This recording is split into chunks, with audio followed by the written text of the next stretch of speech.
Where's my song? That's what I'm just Okay, sorry.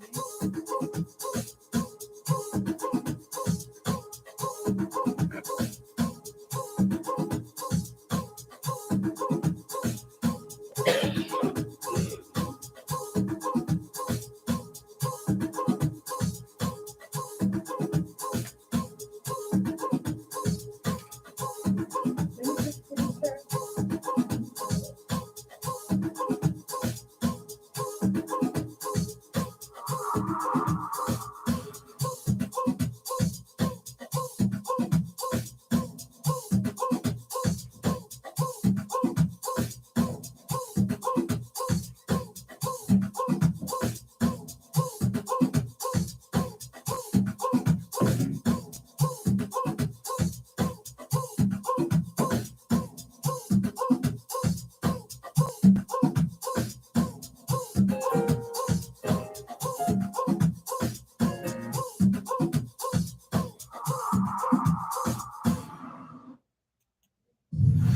Streaming live on ChivalcomsRadio.co.za, the radio that comes to you. Chivalcoms Radio. From the heart of Stanton and Johannesburg, you are listening to Chivalcoms Radio.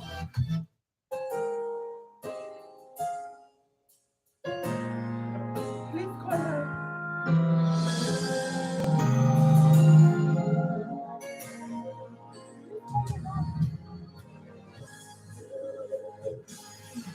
When you don't know you can. Seems like it's never enough. What do you say when your things turn away?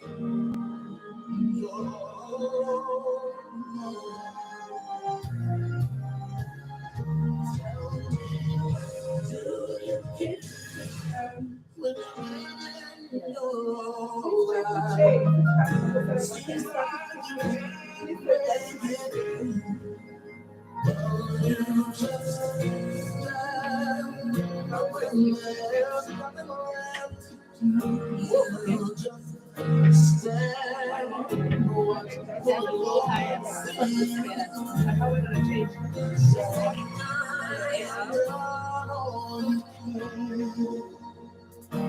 you just tell me how do you handle? You tell me that's true. Tell me how do you You can put on the earphones if you want. It's just to hear your voice yourself. That you see. Which one? Yes, that one. That's mic 3.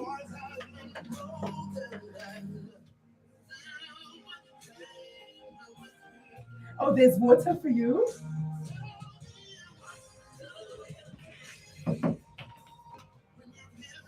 They're falling off. They're falling off. Or should I do this? Yeah, yeah. I'm trying to find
You okay?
You ready?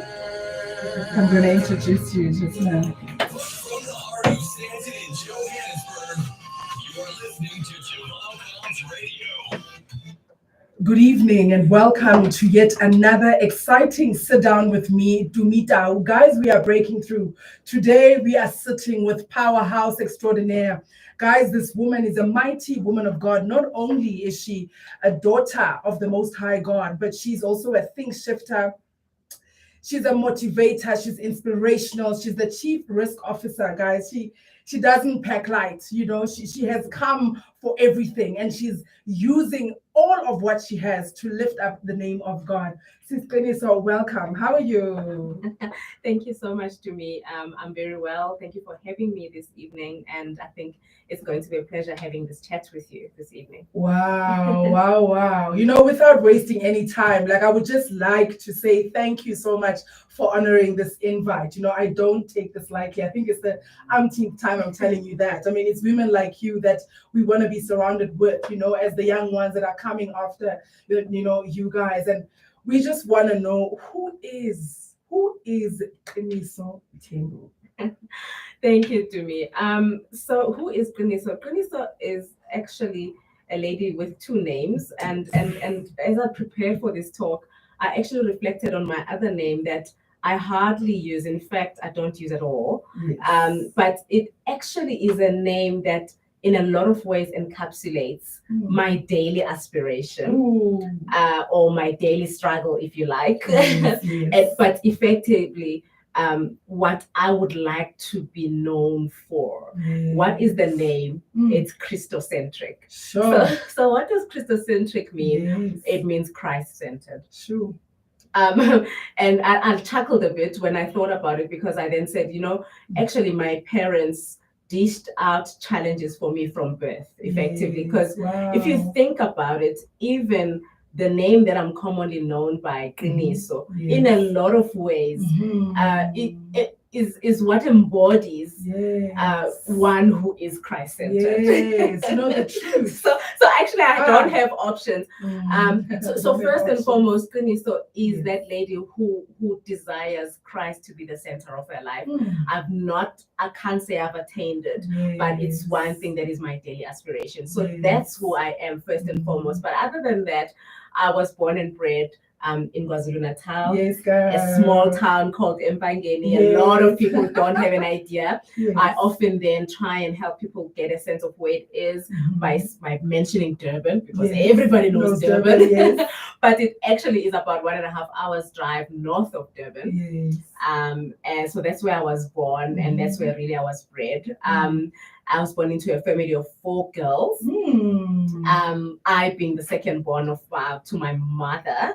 my firstborn between my mom and dad. So my mom had my elder sister before she met my dad. Yes. Our elder sister sadly passed away in 2010. It was quite an experience for us as a family. But the three of us that remain were actually often thought of as triplets. Because you do look alike, by the way. We look alike, Yes. but also the age gaps between us. I being born February 1981, the one after me August Yes. 1982. Sure. Right. So literally she kicked me off the breast. and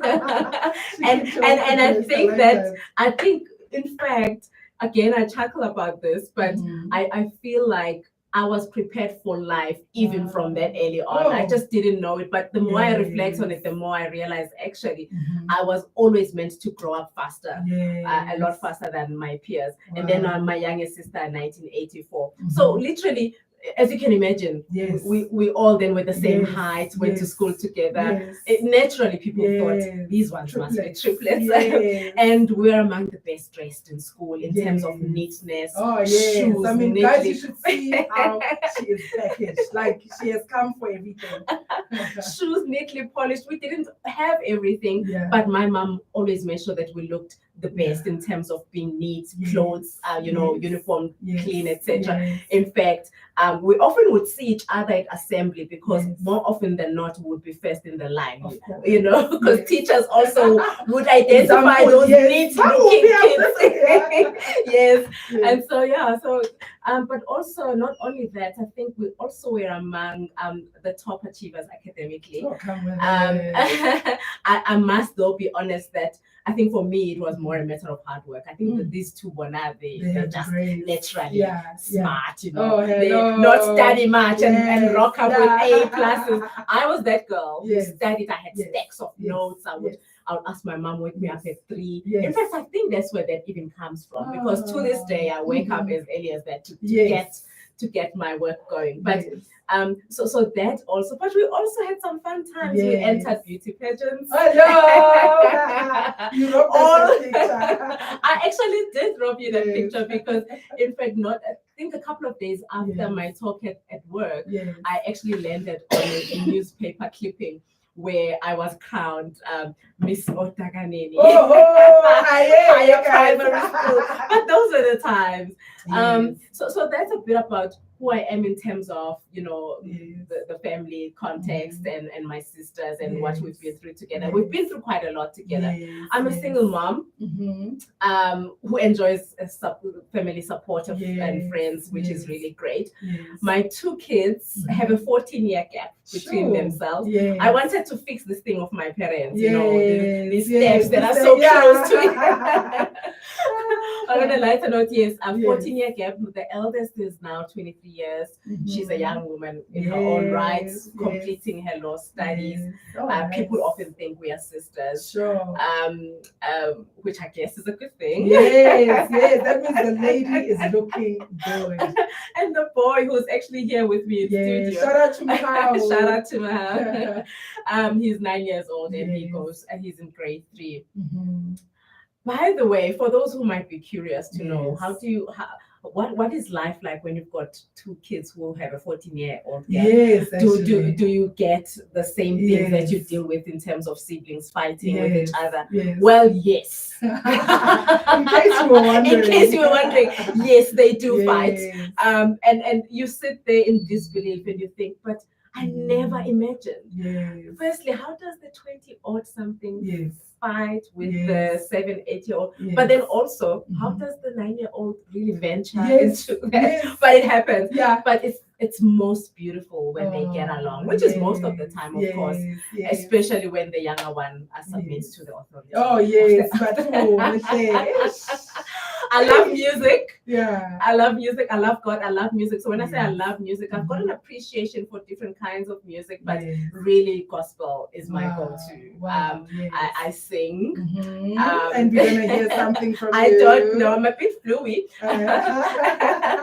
I enjoy the outdoors. I am the fitness fanatic of the family. In fact, I just returned from my 7th seventh comrades Yo. marathon. And while we are at it, please let me Yes. steal this moment. Please, it's your platform. It's your moment. Moment of truth. Yes. Honestly, and Yes. I'm trying to live up to my name, Keniso. Yes. So friends and family, Mhm. I know I had said my seventh comrades would be my Yes. last. Yes, but I knew it though. But after due consideration, there we go. A woman of conference many, with yes. myself, Come with it, a conference with yourself. I have considered Yes. that it makes sense to just go to the 10th. Yes. So I will pursue my yes. the principles for why I had Yes. said I love the teacher in her, guys. Yo. the principles Yes. for why I said that I would do 7 haven't changed, Yes. but I guess it just makes sense to pursue the green number. Yes. And so I'll go up to my 10th friends and yes. family. Yo. Yeah, so that's Wow. in a nutshell who I am. I think we're gonna unpack a lot Yes. more, Tumie. So maybe let me pause there and Yes. do say that I have obviously gone through a couple of life challenges Yes. that that really have shaped me to the person Oh. that I am. But I believe we'll be unpacking that a Yes. bit. I would just highlight that I have an energy about me. Yes. I'm energetic. Yes. I am a go-getter. Yes. In fact, my mom said this in my adult life now, but something I never really took notice of. So, yes. and this is where I think my go-getter spirit started rearing itself. Yes, yes. So back shout out on we are live on Instagram. Shout out, guys. This is my fabulous guest. Hi guys. Yes. And so when our local whites only school yes.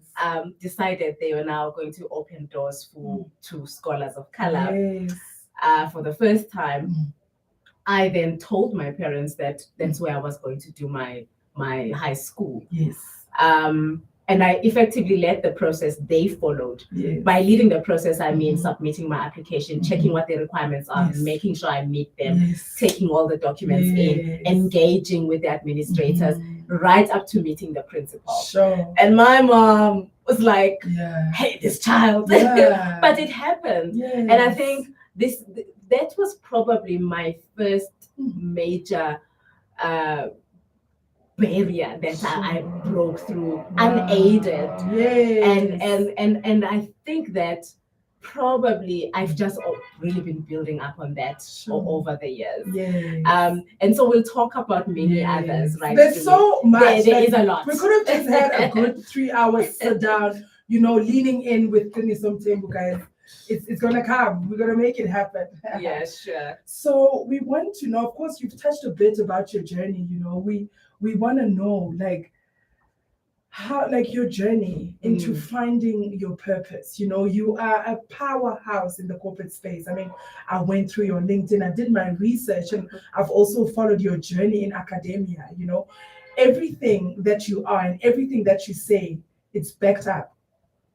It shows a level of God in you and the reverence of excellence, because we serve a God of excellence. As much as we can beat among the bushes and say, hey, no, there's no cutting corners with God. He cannot bless you until you are ready, or you are found favored in that aspect. And as much as God is a God of grace and mercy, he's a meticulous God. He doesn't just sure, guys, come on, I could speak forever. Unpack to us your journey into finding your purpose, within the space that you are in, because it's been a colorful one, but it makes sense. So unpack that part for us. So it's funny how God really sometimes will allow us to go through crucible, so that we are able to one, lean on him, trust him, trust his providence, and let him fulfill his promises to us, one of which says that he will prepare a table before us in the presence of our enemies. And I could literally spend the entire night talking about my life story, but I think to me, my grounding, I think it's important I reflect on that a bit. My grounding comes from some changes in the family setup that really just came really left field. but prepared me for life as I know it now. So for reasons we may not be able to get into here, but shortly after I completed my matric, my dad chose a different path for himself, and that meant he was no longer available to us as a family. My mom had up to this point not worked, and really fully devoted to being a housewife, looking after us. Initially, not out of her own choice, because I remember times when she was pursuing something in the nursing space. But there came a point in time where my dad said, "Stop with this pursuit. Look after my kids," and she fully devoted herself to that. But when this change came about, I was ready to go into post matric studies. That had to, in the first place, it became very clear even before my dad left that was not going to happen, not at least with my parents supporting it or financing it. But at this point in time, I then had to get employment. I was offered employment. I could have been very bitter about it, but God being gracious, we accepted the situation for what it was. And so I had now, with hindsight, the privilege of supporting my sisters so that they could go finish school, providing for the family. But with that, there were so many valuable lessons that when I think about it, I probably would not change a thing about any of those, because of just what it has made me to be. A life of contentment is what I embody. Not looking for one's own interests, but looking for the welfare of others. In fact, it has been quite a struggle for me, even as I'm growing up and appreciating the value of taking care of self. It's been difficult because I've always looked at it as, am I being selfish here? So as part of my growth, God has actually said to me, it's okay. It's okay. Take care of yourself now. You can do this as long as you know that it's not out of vain conceit, and really being selfish. And so God helps us within our journeys as well. But to your point, diligence, hard work brings about results. And so this is where my grounding happened. But to come back to your question, how did I find my purpose, or rather my passion or purpose in life? I don't know. I think this is a daily pursuit, but probably a moment of reckoning happened for me earlier this year, to be honest. This is 2022, around March. I had the privilege of being nominated to attend a leadership program together with a colleague back at the JSE, but we joined with a group of other professionals from around the world. And it was called Lead with Humanity.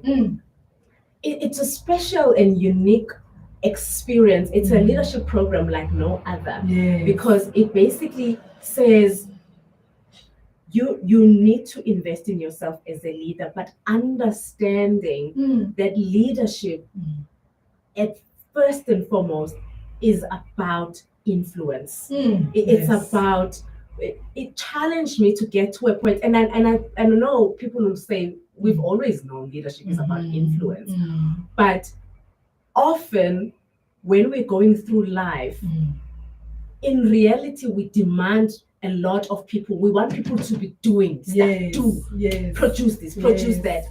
Whereas when you are present and interested in people and showing them that you value them before you value what they do, naturally their response is to bring about their best.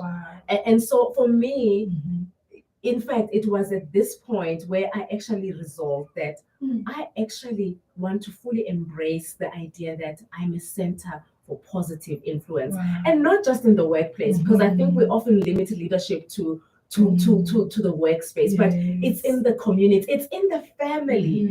It's about being present. It's not just about doing. It's not about solving problems. We're short of this, we're short of that, and then you're coming in to bring solutions. You are doing all the time. You are a person of output, and you demand the same from other people. This is saying, be present.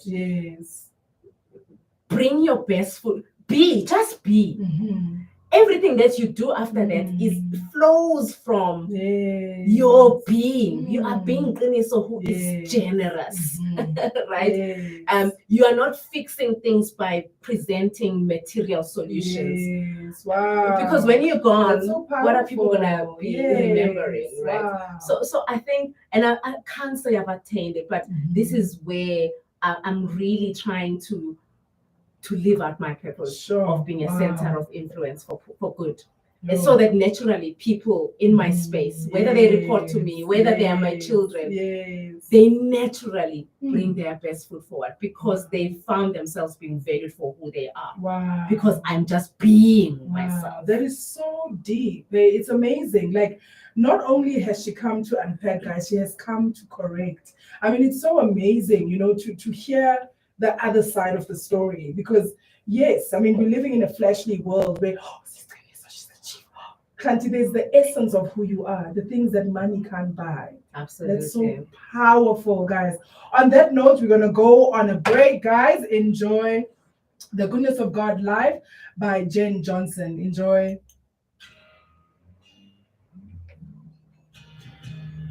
Wow, we're on a break. Yeah, we're off it. Are we off?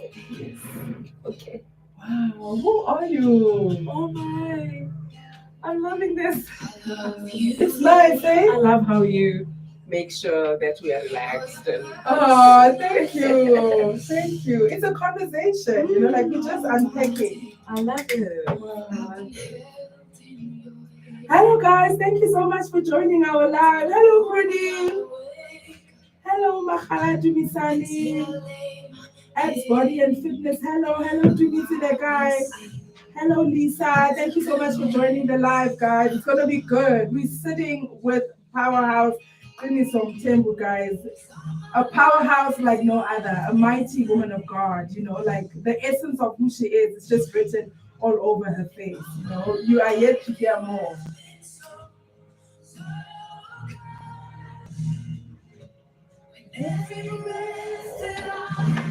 I'm gonna go have some hot water.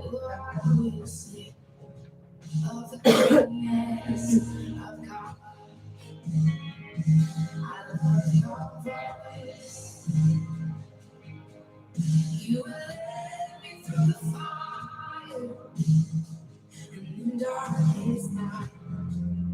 You were close like no other.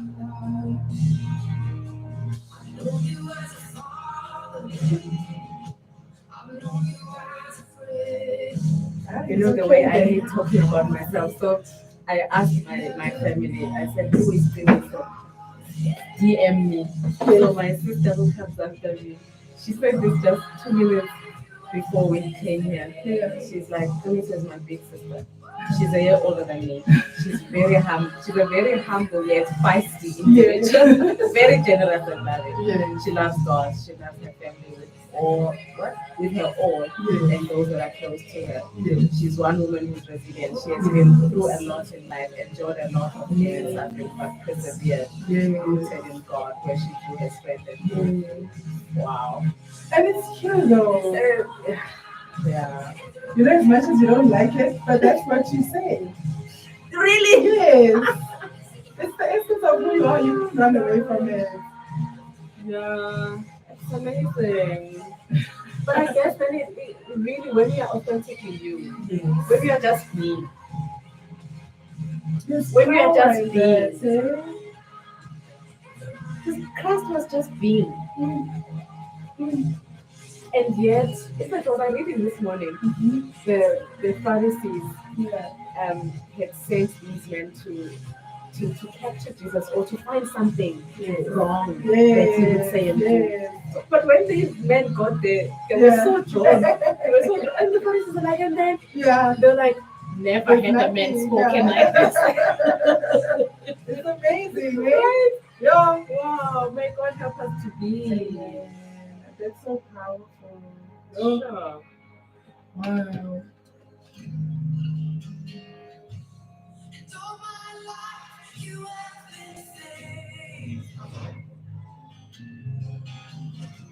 And all my life you have been so We're going to go into the valleys of your life. We're going to talk about the valleys that have propelled you into the hills. Okay. I wanna sing of the goodness of God.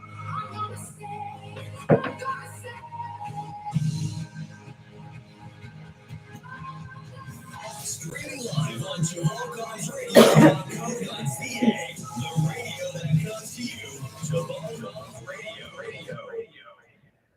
You are still sitting with me, Tumie, on Breaking Through, guys. It's all about breaking through into the next level of your life and to actually share on how it has been and to come to where you are, to a realization of who God is in you. So, Sistini, we're still sitting, of course, with Powerhouse Dennis Mtembu, the Chief Risk Officer, guys. But not only is she a professional, but she's a mighty woman of God, changing lives. Everywhere she goes, she lives out the truth of who she is. So we want to know about the valleys in your life, because I remember Quincy Jones saying that it's in the valleys where you find preparation. Once you take care of the valleys, the hills will take care of themselves. So we want to know that the valleys, when you were going through the valley of the shadow of death, because it's something that you have to go through, when you had to die to yourself and everything else that you've ever known. So we want to know that part of your beautiful journey that has propelled you to the hills, from the valleys, of course. Thank you for that. I would say probably I've mentioned the first one, so I'm not going to go back to the family setup and the changes there and what that meant and the lessons derived from that. But I guess if I were to, and there are many, there are many, but if I were to single out some of the most challenging times, and I guess in a professional space, there was a period in time where I had to be unemployed for about a year, and had to fight against a system that was intent on destroying me and my career. And so if you think labor courts, think labor appeal courts, but with every step, God really coming through and vindicating me. But because the system was so intent on I don't know, proving a particular point, they would appeal and appeal and appeal. Ultimately, we got to the labor appeal court where the court of 3 judges actually ruled in my favor. Come with it. But all along, God had been just saying, leave her. But I want to say, certainly it was the most trying time. Single parent, right? You can't not be without income, and I was without income. But God being good in that period, I volunteered at some consulting firm, and in this consulting firm, I got into the risk management space. Yes, of course. You think about the story of Joseph. Joseph was prepared for his time as prime minister, in the jail, in the household of Pharaoh, etc. And I think because when I went back to when I was reinstated, it was a matter of time before I was given an assignment now to actually establish the risk management function from scratch. We literally didn't even have a single policy that spoke to risk management. And so that was probably my greatest challenge, biggest challenge. I mean, my daughter was in a private school. The bills were piling. If you talk insurances, cancelling, medical aid, I've been there. I know it all. And the process of having to recover from that, starting from scratch. But God carries you. But also God prepares, uses these crucibles to actually prepare you for a time a time Yes. like no other, where sometimes you would sit back and think, but Yes. is this really me? Is this Yes. girl from that township in Yes. Bangeni? Township called Kwatina Sobavile, Oh, you know? Kwatina But Sobavile. God, but I want to mention something Yes. else though, that with deep reflection, I realize can only be God, because Yes. coming out of this process and obviously being victorious and embrace, but I embrace the victory with humility. Amen. Right? Because I went back to this place and I ascribed the victory to God and Sure. truly to Him. Yes. And I think it was in this attitude that even those who supported the fight against me, now they were the ones telling others about Keniso's God. Imagine. It can Right? only be God. It can only be God. Yes. Coming back into a space where people expected that I would ill treat, I would be rude towards, vengeance and, you know what I mean? But I actually was very supportive of the leadership, to a point that where with time, the leader of the organization then would refuse to review any documents that have not gone past Keniso. Sure. It can only be God. But again, excellence, Yes. diligence, Yes. showing up, Yes. and giving it your best, Yes. right? Yes. I think all of these, yes, trusting God is important, but to Yes. the earlier point that you made, when we are diligent, we exhibit the Spirit of Christ. He started and finished what he did, and he was meticulous in everything that he did, and he expects the same of us. If we are called Christians, then when we do a disservice to the name Christianity when we don't then live according, or rather don't espouse the principles that he otherwise has taught us. Wow. Maybe another one was witnessing my mom fight for her life. Sure. Like literally fight for her life. At some point she was in a hospice. And the doctors had literally basically told us to go and prepare, like, for so that we can easily find closure. But again, but God. Come on. I love the fact that, once you say but God, really, literally everything changes. God being gracious.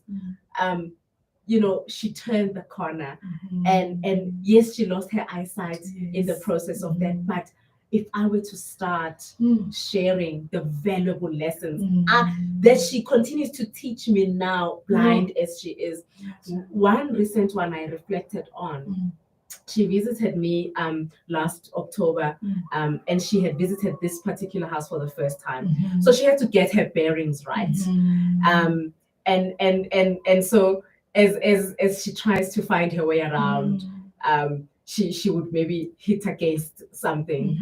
She would walk and hit against something, and we'll be like, no, mama, more to the right, more to the left. But the moment she hits against something, she's the first to laugh. Like she cracks up, and it's not a laughter of frustration and anger. It's when a person laughs so much, you all join in laughing. And I observed that, and I said, but hang on, why do I take myself so seriously?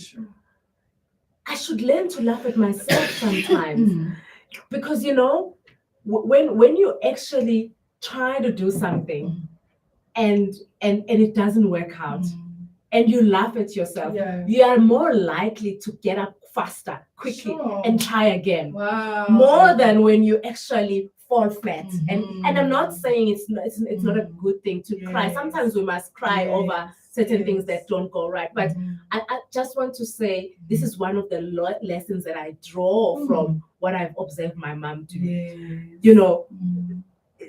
Life sometimes, just laugh. Laugh about it. Laugh about the challenges and move on. Right? Keep trying. It's gonna come right. You're likely to get up faster if you've laughed about it. So that's one of the things. And I think I did mention at work that one of the things that she started doing, Mm. she taught herself how to knit Mhm. in her blindness. Like Yes. she's made jerseys, she's Mhm. made scarves, she's made Mhm. hats. Mm. And right now I was home just this week.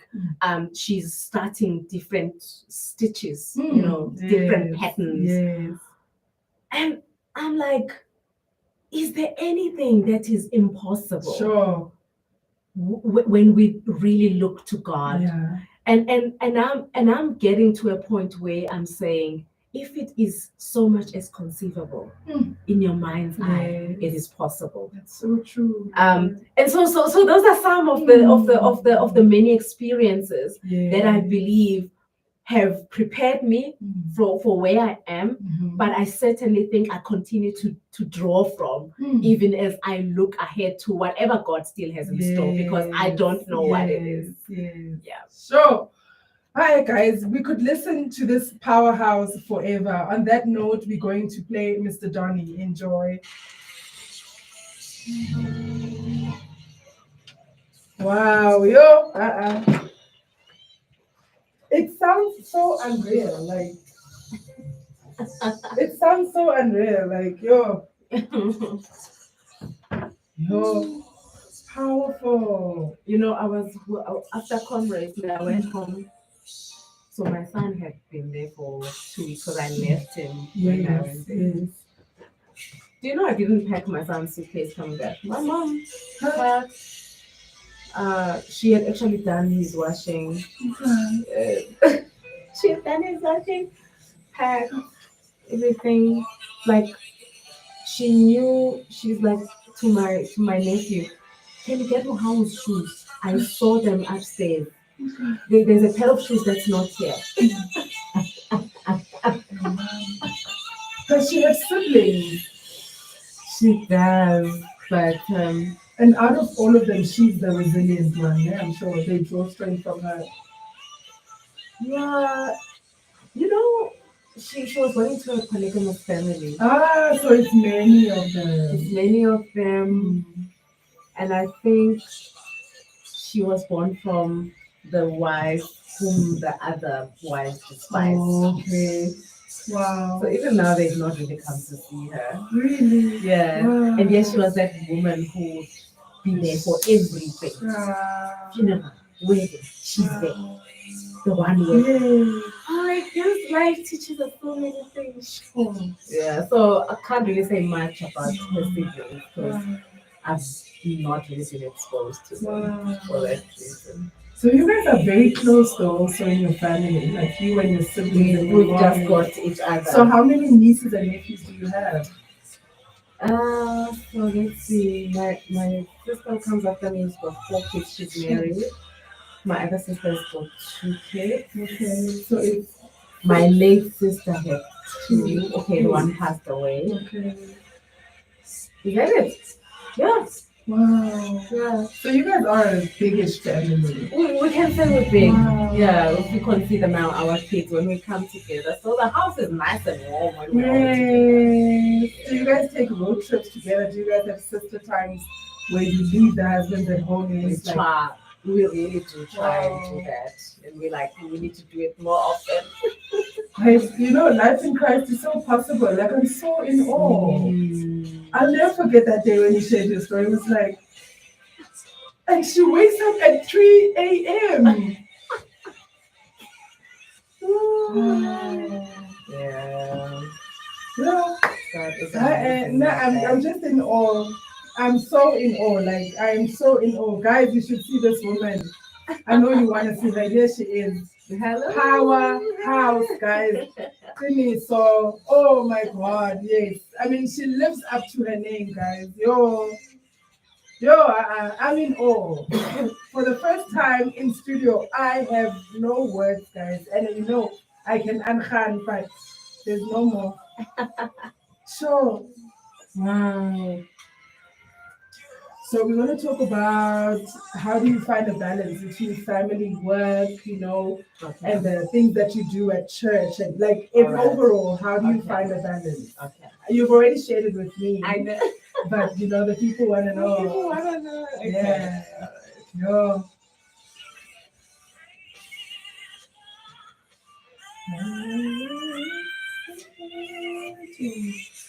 And she can sing, guys. She's a worshiper. So hey, we might hear something, Yana. Might, guys.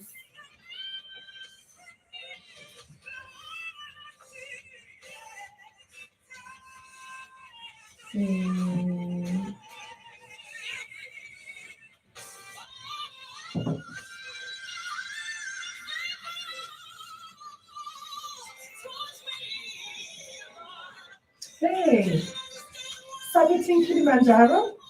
No, I haven't. Would you want to though? But it's It so has good. been a dream of mine. Who are you? It has been. And when did you get the knack for being an athletic? Or were you always athletic, even from high school, primary school? Yeah, I mean, not so much in high school. I mean, I did like the athletics days and stuff like that. Did netball, but I would say I really started as an adult. Yeah, so started off going to the gym, and then when running started, we did so much more like 30K. And I was like, hey man, I might as well run this walking business. We were community at church, and it's so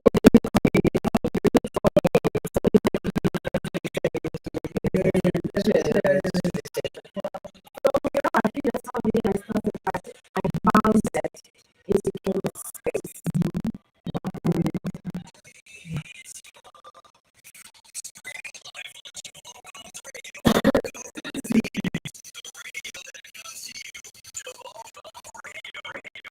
Breaking Through with Tumie is the name of the show. Goodness knows who is the powerhouse that we're sitting with, guys. This woman is phenomenal. I can go on forever. I mean, she's shared with us like who she is. She shared with us her journey and finding her purpose, of which she says she's still on a journey. She's living out her best life, the honest, most possible way that she can. Of course, she's rooted and grounded in Christ, and we unpacked, guys, about the valleys in her life, and now we're going a bit deeper, where we're going to find out, she does so many things. So we want her to tell us her typical day. And in that day, how does she find like a nice work, life balance, school, kids, family, church activities, minister, and work? How do you find a balance, Staniso? Yeah, so thank you for that question. I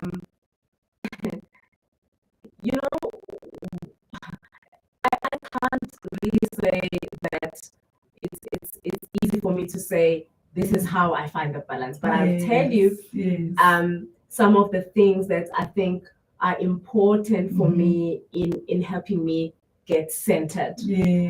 Because when I'm centered, then I'm able to effectively pursue all of my interests, all of my passions. But let's go back to what a typical day looks like. So typical day looks like this. So I'm up around 3:30 in the morning. 3:30 in the morning. But I'm very quick to then also say I do sleep along, with the birds effectively. So yes, not at 6:30 certainly, but I'm winding down 8:30, 9 latest. I'm in bed, and so I make sure I get my at least 7 hours of sleep. Except on days when I'm really under pressure, then it will probably be 6 or 5 hours. But I really do try and make sure that I embrace the principle of sleeping 7 to 8 hours. So that's when my day starts. With a devotion, probably between 30-45 minutes, sometimes an hour. It just depends where the Spirit is leading on a particular day. But having done that, I then get on with my work. Now, my work could be my work, JSE work, my employer, but because I'm involved in a whole lot of other in activities, for lack of a better word, whether it's serving in some committee structure outside of work or any other extra activities, this is when I get time to reflect. This is when I get time to put together my ideas and thoughts, Yes. and whatever deliverables are associated with that. Mhm. So Yes. by the time really everybody wakes up, Mhm. I've probably done a good 2 hours of work. Wow. But in this space also, then I kick off my mommy duties. Yes. So this is when Like I school will, drop-offs. yes, prepare porridge. I'm still course, that she's mom still that who mom. prepares porridge. Yes. So alternating between oats, white porridge, soft Mhm. porridge, Mhm. oats, etc. Mhm. I really truly believe in that. As much as I can, I will make sure that my son leaves having had that. Yes. But also I love the smell of it. Yes. You know, There's a when homely people smell wake of up it, in the house and yes. you can smell porridge, if it Yes. smells tavela and stuff. I love it. Yes. And so I do that, and of course school drop-offs, and then I go for my run. Mhm. After the school drop-off, come back, shower, get to work. Thankfully, we're still working Yes, from home. yes. So it's been quite nice Mhm. with that. And then school run in the Mhm. afternoon. We Mhm. get back, Mhm. we do homework, Mhm. we do dinner preparation, and we have family time and prayer, and then it's bedtime. I have to say it sounds really hectic.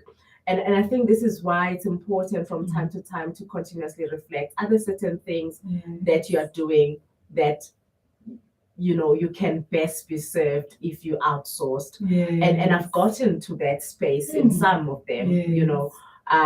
As an example, I now have dinner prepared because I found, do I get so stressed because I need to prepare dinner and balance that with doing homework and being fully present with my son?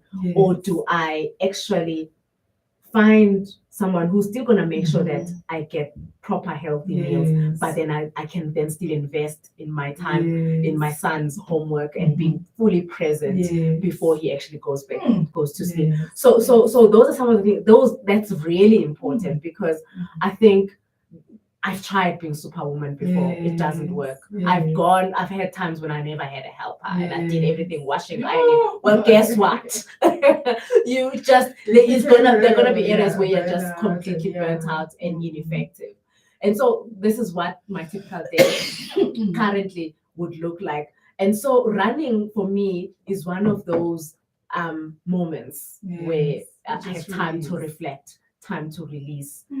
It's really my go-to outlet when I'm stressed, when I just need solitude, when I need to talk to God. There were times when I would actually recite scripture, so hymns. This is when I actually get to memorize and internalize scripture. So for me, it's more than just about running. And of course, I learned so many lessons from running. And if for today's listeners forget anything else, one of the things that running teaches me is that I'm my own competition. Sure. Yes, draw inspiration from others. That's good. But compete with yourself. Better your best. In running, we talk about personal best, your PBs. Focus on improving your last best. Wow. This is how, because we have to run our race. Often we trip up because we trying to focusing, be Tumie, and I don't know what resources Tumie has access to. Her body is not engineered like mine, her capabilities, but when I'm self-aware, I can actually then continuously build on my own strength, my capabilities, and better myself. Who knows where that will then take me? So for me, that's very, very important. And so running, those are some of the nuggets from running, apart from the resiliency, the tenacity, but the continuous improvement as well, because you're forever evolving. It doesn't end there. There's another mile, another. Absolutely. And it's consistency as well, because you don't get better if you're gonna run as an event. Like, it's an event, you run today and then another 3 months you run again. But it's something that it's habitual, because this is how characters are also formed. So yeah, those for me, my children center me, my family centers me, but certainly my involvement in church activities centers What me. do you do at church? We want to know. What is it that you do at church? At church, so I've held many portfolios. So it, like in my past life, I've looked after the treasury function. I've been the church secretary, which is quite involved because you look after membership, affairs, meetings of the board, the different committees, etc. But also, and I'm speaking the church that I attended just before moving back here in Legacy, and true to the person that I am, and being diligent and wanting to infuse excellence in everything that we do. When I came in as the secretary of the church, I found that we needed to train the board on governance.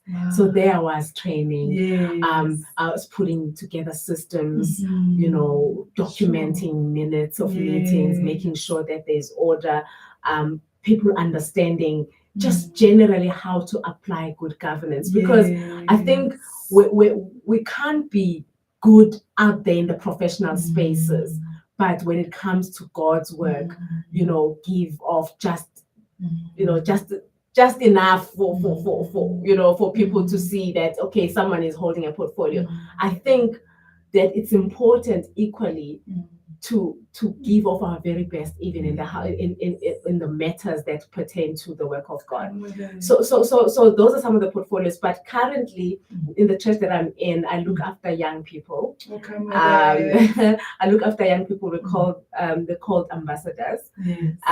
And this is an age group between 16 and 21. Very sensitive. This is where you actually generally tend to lose them as well, in terms of, because they're trying to figure out this whole idea of God. What's happening? Why do we come to church in the first place? Did he really resurrect? In fact, we had a conversation recently. We recently started something we call Ambassadors in Conversation, where it's about creating a safe space for them to raise questions on issues that they otherwise feel uncomfortable asking their parents, etc. And so that's what I'm involved with. But I've also been involved with young women, called Young Adventist Women. Again, also it's about mentoring young women and helping them really to grow in all facets of their lives. So whether it's spiritually, emotionally, socially, etc. So that you really bring up fully grounded young women. So those are some of the things I do, but certainly also I'm part of the worship team, praise and worship team. But yeah, those are some of the things that I do, apart from also then serving in the board and other committees. Sure.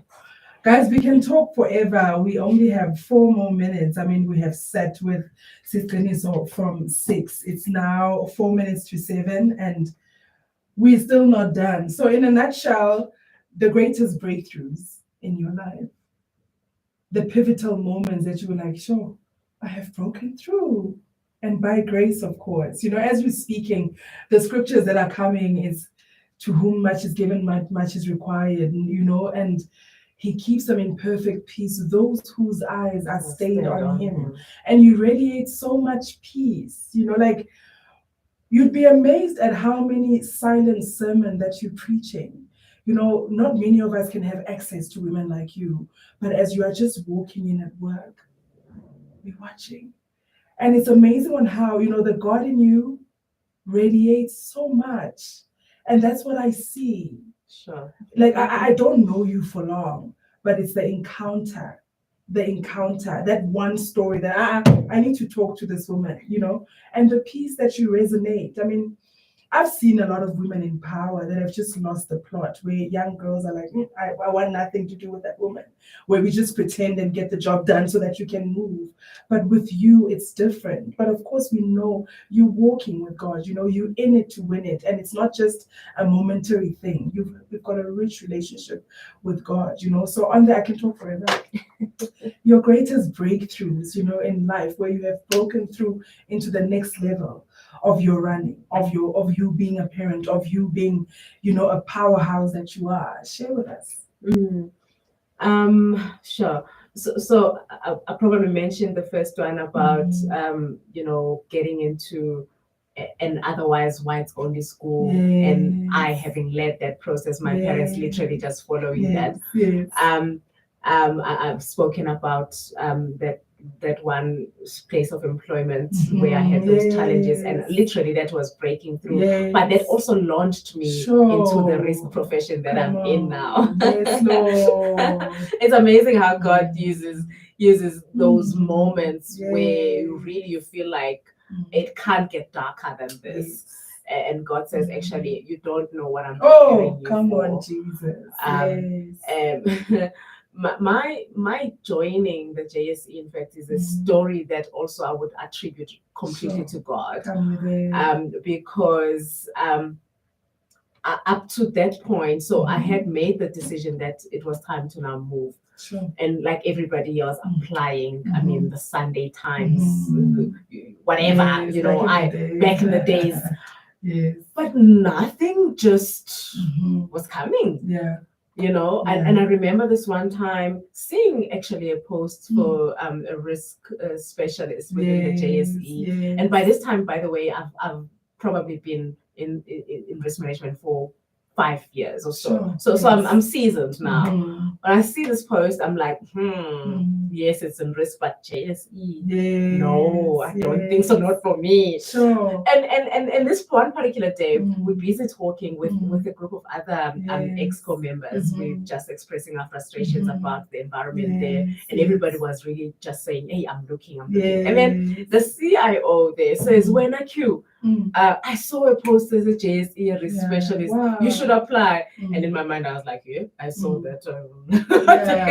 But do you know that it was a matter of time before the chief risk advisor to the Institute of Risk Management in South Africa reached out to me saying, I am referring you, the CRO of the JSE is looking for this and that, and I think you are all that and more. And and I availed my candidature, and we went through the process. And February 2020, I actually, March actually, I joined the JSE as senior enterprise risk specialist.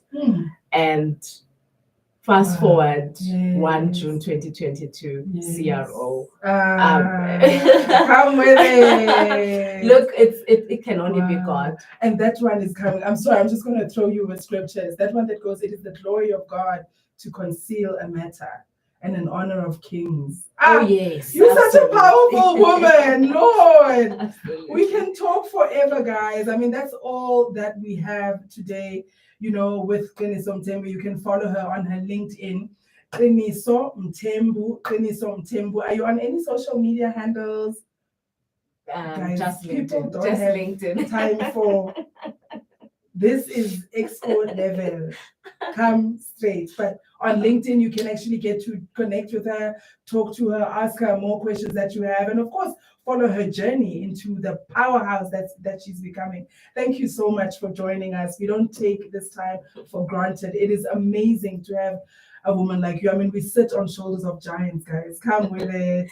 So we can only pray you well. There's no wishing in the kingdom of God. We're praying you well. I mean, we're definitely praying for you. We're so grateful for this moment. The best we can do to honor you is just to keep praying for the powerhouse that you are. We thank you also for walking with God in diligence and not missing the mark or missing the moment. It's not perfect, but for the fact that you actually went through the valley of the shadow of death. You went through it. It wasn't your end. And you had moments where you were like, no. And it's through people like you that we get to see resilience personified.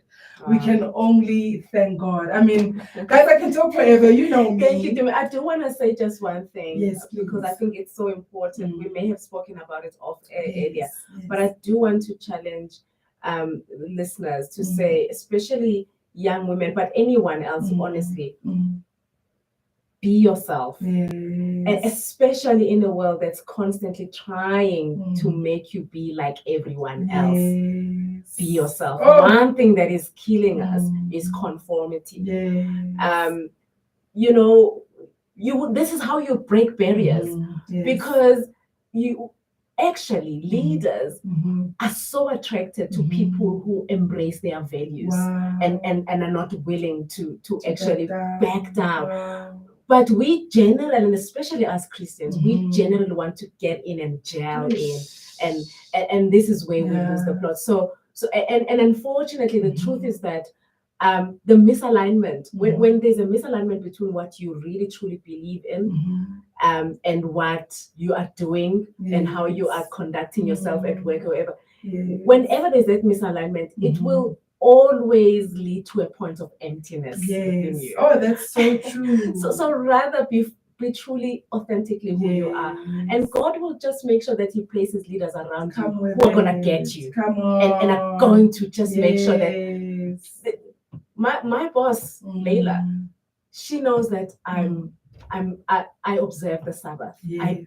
I don't go to church on Yes. Sabbath because people confuse that. Yes, I Yes. attend church, Yes. but I believe God says the seventh day Yes. is His day. Yes. So I worship Him, and so I will excuse myself Mhm. from engagements that require me to. Sure. And so that is so important. Yes. Don't compartmentalize your life. There mustn't be a Wow. Kuniso version at work, version there That's so and there. powerful, hey? Thank you so much for saying that. Thank you. Sure. There we go, guys. We out.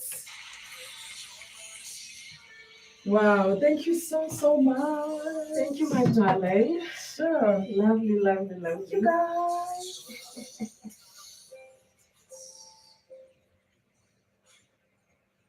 I see your guest is here also. Yes. The next guest. So what's it? I must tune in. I must listen while we drive. That's it. You must listen while you drive. I'm saying I must listen to. Oh, to, yes. To the She's next also so nervous. conversation. She's looking gorgeous. She is. She's also an economist from Alan Gray. She's, I think, a chief economist from Alan Gray. Yeah.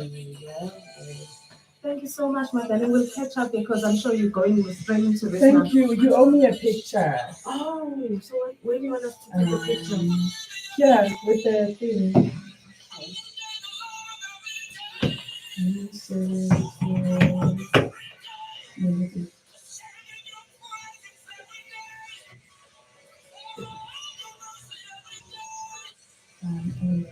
I'm loving this session. I love it, guys. Like I'm growing with it. Right? Yeah. Please don't come close. I am coughing. Okay.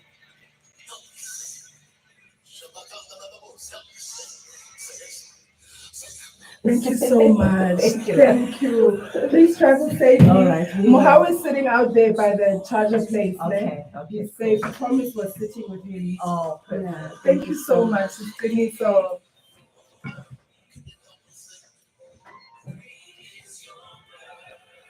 We are ready. Welcome.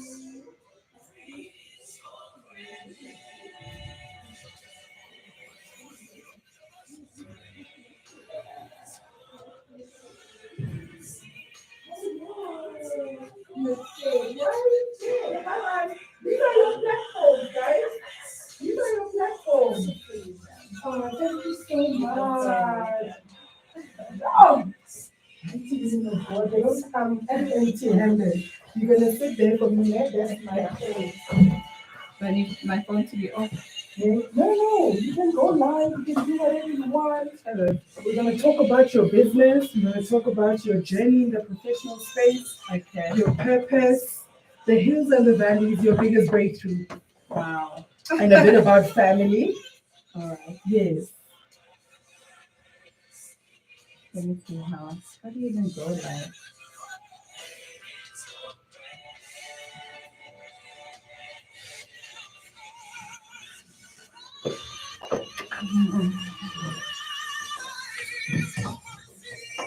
My old kind of thing, okay?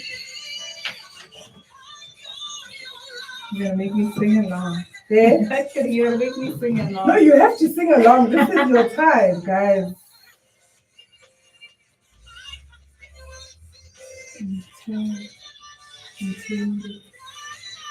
Oh, man.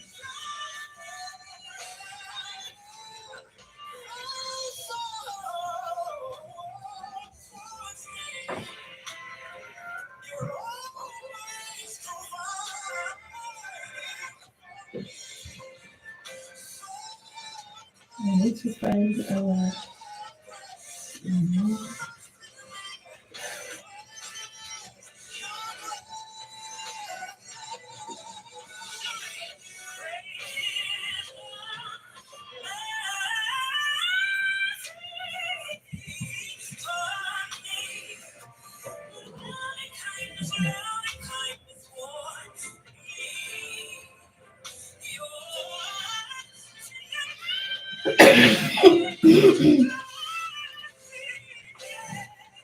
My camera, Okay. my social media is so south. Like I can't wait to get my act together. Is it? Huh? Okay, maybe I'll wait for the song to finish. Yeah. I'll wait for the song to finish. Hey. No, you can talk. We off it. Oh, okay. No, Yeah. I could have lied. Yeah. I could have lied. No. Oh, there. Oh, okay. Sorry. No worries.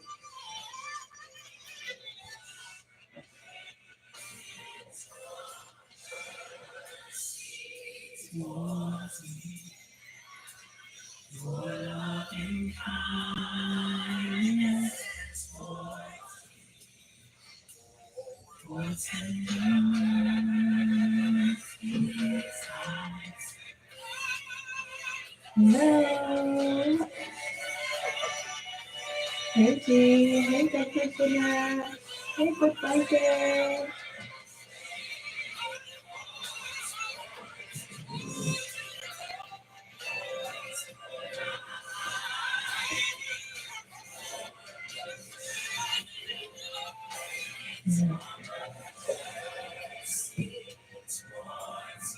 It's actually my first time in a radio studio. See, this is what I love. We're gonna go on. Are you ready? First. Don't be nervous. Okay.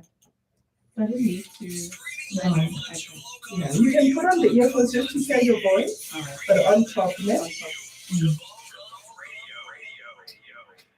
You are sitting with me, your girl Dumita. Guys, we are breaking through like no other. We do not walk alone. You know that we have come for everything. I'm not alone right now. Of course, it's powerhouse after powerhouse after powerhouse.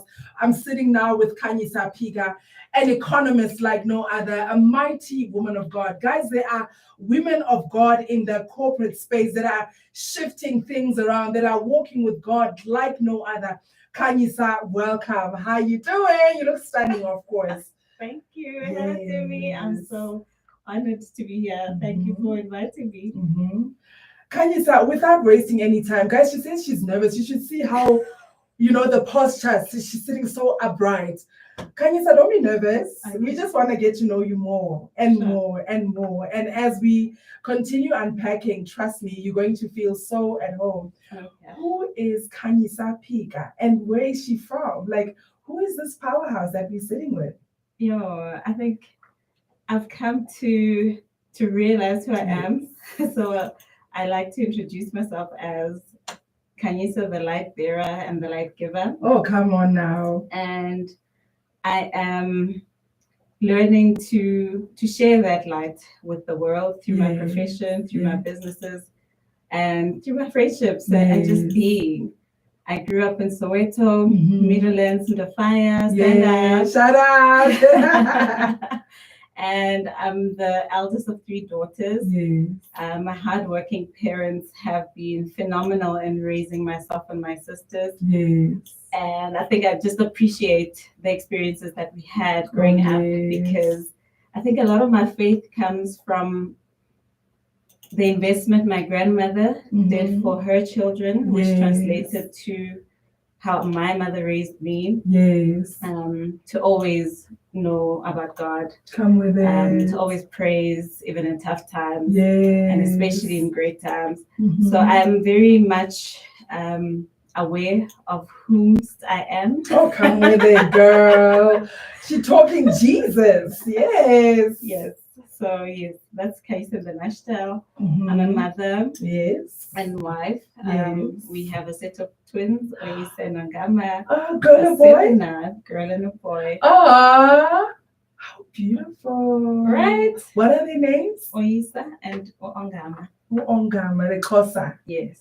Of course, Xhosa chicks. Yes.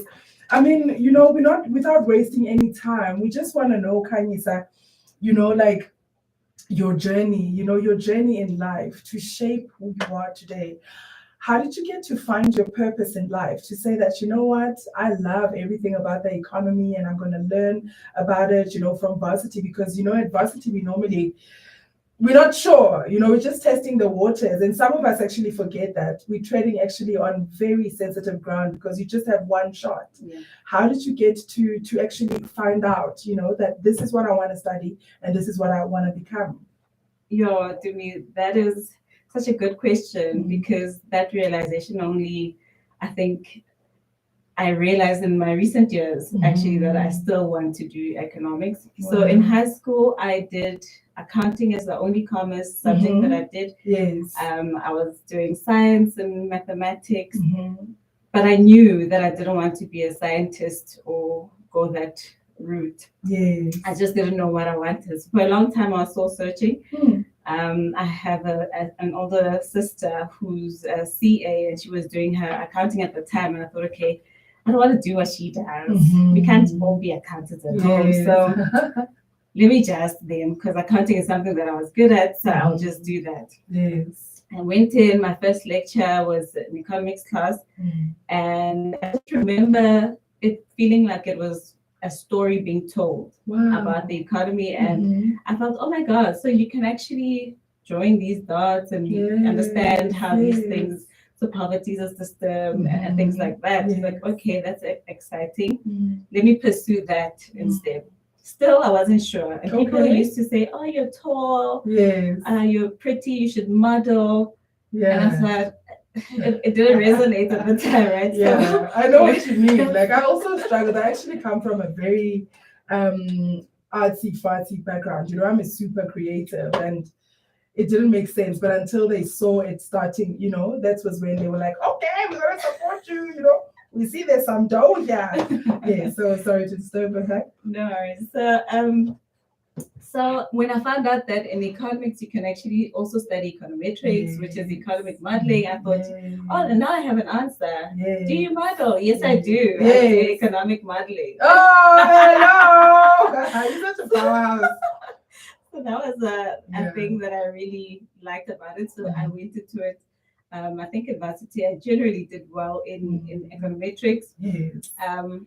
So when I even got my first graduate trainee job, it was in a field that I thought, yes, this is what I wanted. I wanted to be in strategy and risk. So when the department was said it was strategy and risk, I thought, ooh, does God not answer prayers? Yes. I went in and then realized, okay, maybe this is not what I thought it was. Sure. Because I thought maybe there'd be more economic modeling. Yeah, she's an economic model, guys. Yes.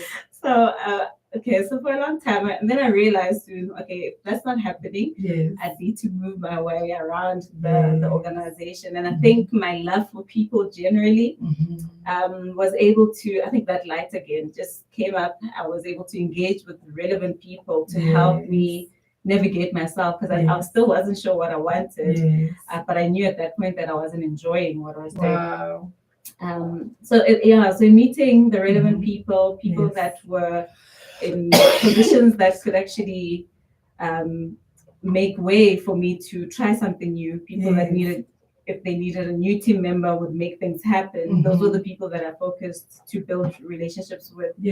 And it happened. It happened that I had a mentor actually during that time. And Liz used to not want to do things for me, and I didn't understand it. I'm like, but you're an executive, Liz. You can talk to the other executives. Just tell them that you know my talents. Can they just let me work with them, right? Because she wasn't in economics at that time. She said, can you know where the economics department is? Yes. If you're really serious about this, just go. Yes. And I gathered some courage. I went, and to my shock, what I realized was, when I ask, miracles happen. Come with it. Asking is for free, guys. Right? Yeah. And I started then moving towards the direction of now landing to to where I was. I think, and it was also in preparation Yes. of me being able to do the work that I can do right Yes, now. Because at yes, that time, I felt I really wanted to perform at my peak. I felt I needed to do more, to give more, and be more, but I just didn't know how to get there. And I think building solid relationships with people has made it has made my journey really more enjoyable to lead. Guys, without wasting any time, we're going to go into a nice song by Juanita Bainham. We wait. Enjoy.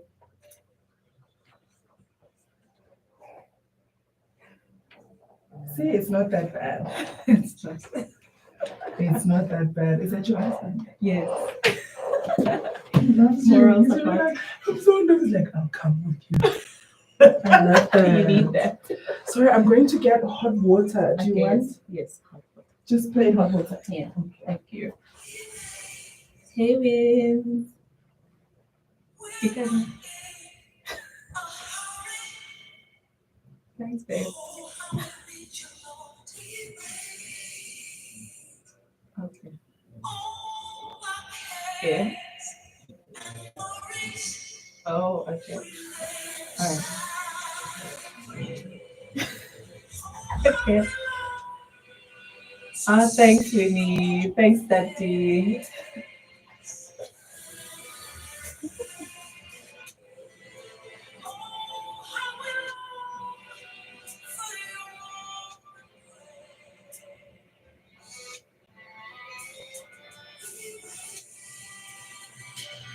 Hello, Mozarati. Oh, Mr. Wandile, you're here. Hi, guys. Thank you for joining. Thank you. Oh, sorry. It's very, It's not hot. it's very hot. Please be careful. Okay. Thank you. I need your stuff.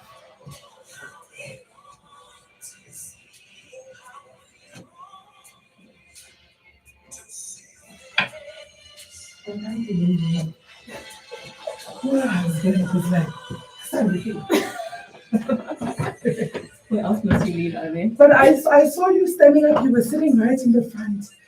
I'm like, who's this girl? Yes. Yes. And I think it's something that, sitting at the back is the easiest thing to do because then you get to hide. And I Yes. told you I'm light. I Yes. don't like sitting at the back. I just want to be in the front all the time. So I don't know. And it's just a pulling energy. I Yes. would really want to because I think I am an introvert. You do look like an introvert. So- and you shine, eh? Yeah. But once a person knows you, you Right. remind me of my friend from high school, Bunte.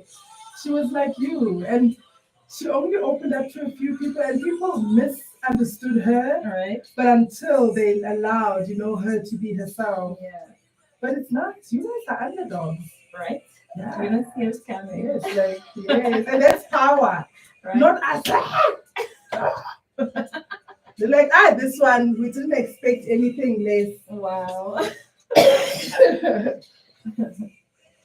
Wow. And how did you meet Nandi and Kanaki Mangongi? Bongi. Yes. Wendy here. So I suppose it's divine connections, right? Yes, it was time, guys. Yeah. So when I moved to work at Alex Ford, Yeah. I was already part of the Inspired by Love group, which is like a network that helps girls get or young professionals get and mentorship, right? In the professional space. So they had these tickets for two people who would be able to go to one of Bongi's events. And at that time I hadn't met her or heard about her. And I think I went there and I fell in love with her, the person that she was. I'm like, okay. And so we started connecting from there. So we've been professional business friends. Wow. And I But think it we're makes so sisters much now. sense. Like, I love how even your pictures, it's like there's something about these girls. And I love how you honor God. I think there's so much power in that. Right? There's so He much is power. so Like the God. sisterhood is so real. Yeah. Because it's so easy to be caught up with the wrong crowd, Right. hiding behind titles. Mm-hmm. And like people forget that we do see, you know, from the outside we do see. But I just loved her, and you looked so hungry and ready. I loved how you guys received me. It was perfect. I really, honestly, Really? that was power right there. Yeah. So There's no, so much she's power in that. and she actually forced me to come to the JSC. She invests. Imagine. And I was you're like, gonna girl, miss out, Saturday, I girl. want to Are you study. tired? You want to rest? What are you studying? I'm doing masters now. So that's Girl. another thing about not knowing what you want early in your career Yes. and then realizing that you only now it makes sense and only now I feel ready to be doing what I'm doing. So I'm so excited about that as well. Oh, but you're a powerhouse, eh? Mom, work, business, wife. And it's God. I think it's great. It's God. Yeah. It's God. He Let's puts all talk. these ideas, I get Yes, he's the one that puts the desires. yeah. And he comes to them that are ready, eh? And this is a start. Like for me, like I believe that a lot of corporate women are not seen enough, you know? Yeah. And the corporate space is not for everyone. They just focus on exco level and everything. But when they see, like, you know, people like you guys coming out and it does something. And this is a start because it pushes you also to go higher. Higher. Yeah. Okay, we're gonna unpack now. We're gonna talk about your journey in the corporate ladder. Okay. Oh, what questions did I send you? Maybe you were rehearsing. Hey, those questions you sent me, I'm like, What did I send you? know? Let me see. I'm gonna see right now. Yeah, I was like, she's trying to punish me. Not even Kanye. There they are. Yes, we're gonna talk about what feeds your soul. Okay. Yeah. From the heart of Stanton in Johannesburg, you are listening to Jamal Cobbs Radio. You are still sitting with me, your girl Dumita. We're sitting with Powerhouse Kanyisa Pika. Kanyisa, we want to know like what feeds your soul, you know, as much as you unpack to us what led you to your career, you know, in finding your path, but what feeds your soul? I just love flowers. Of course. There's just something about being one with nature that just Yes. makes you realize. There's a song, I think it's by Hillsong, and there's a part where it says, "If the trees were made to worship, so will I." And then you just marvel at how big they are and how they stretch out their leaves, Yeah. and that's what I'm inspired to Yes. be. Yes. And I think it came as an understanding of who I am, and allowing myself to be God's vessel, really. Wow. I think in the times where I felt very weak in my faith, it was when I felt disconnected to God, and also not knowing what my purpose was, Sure. and trying to mimic what was around me.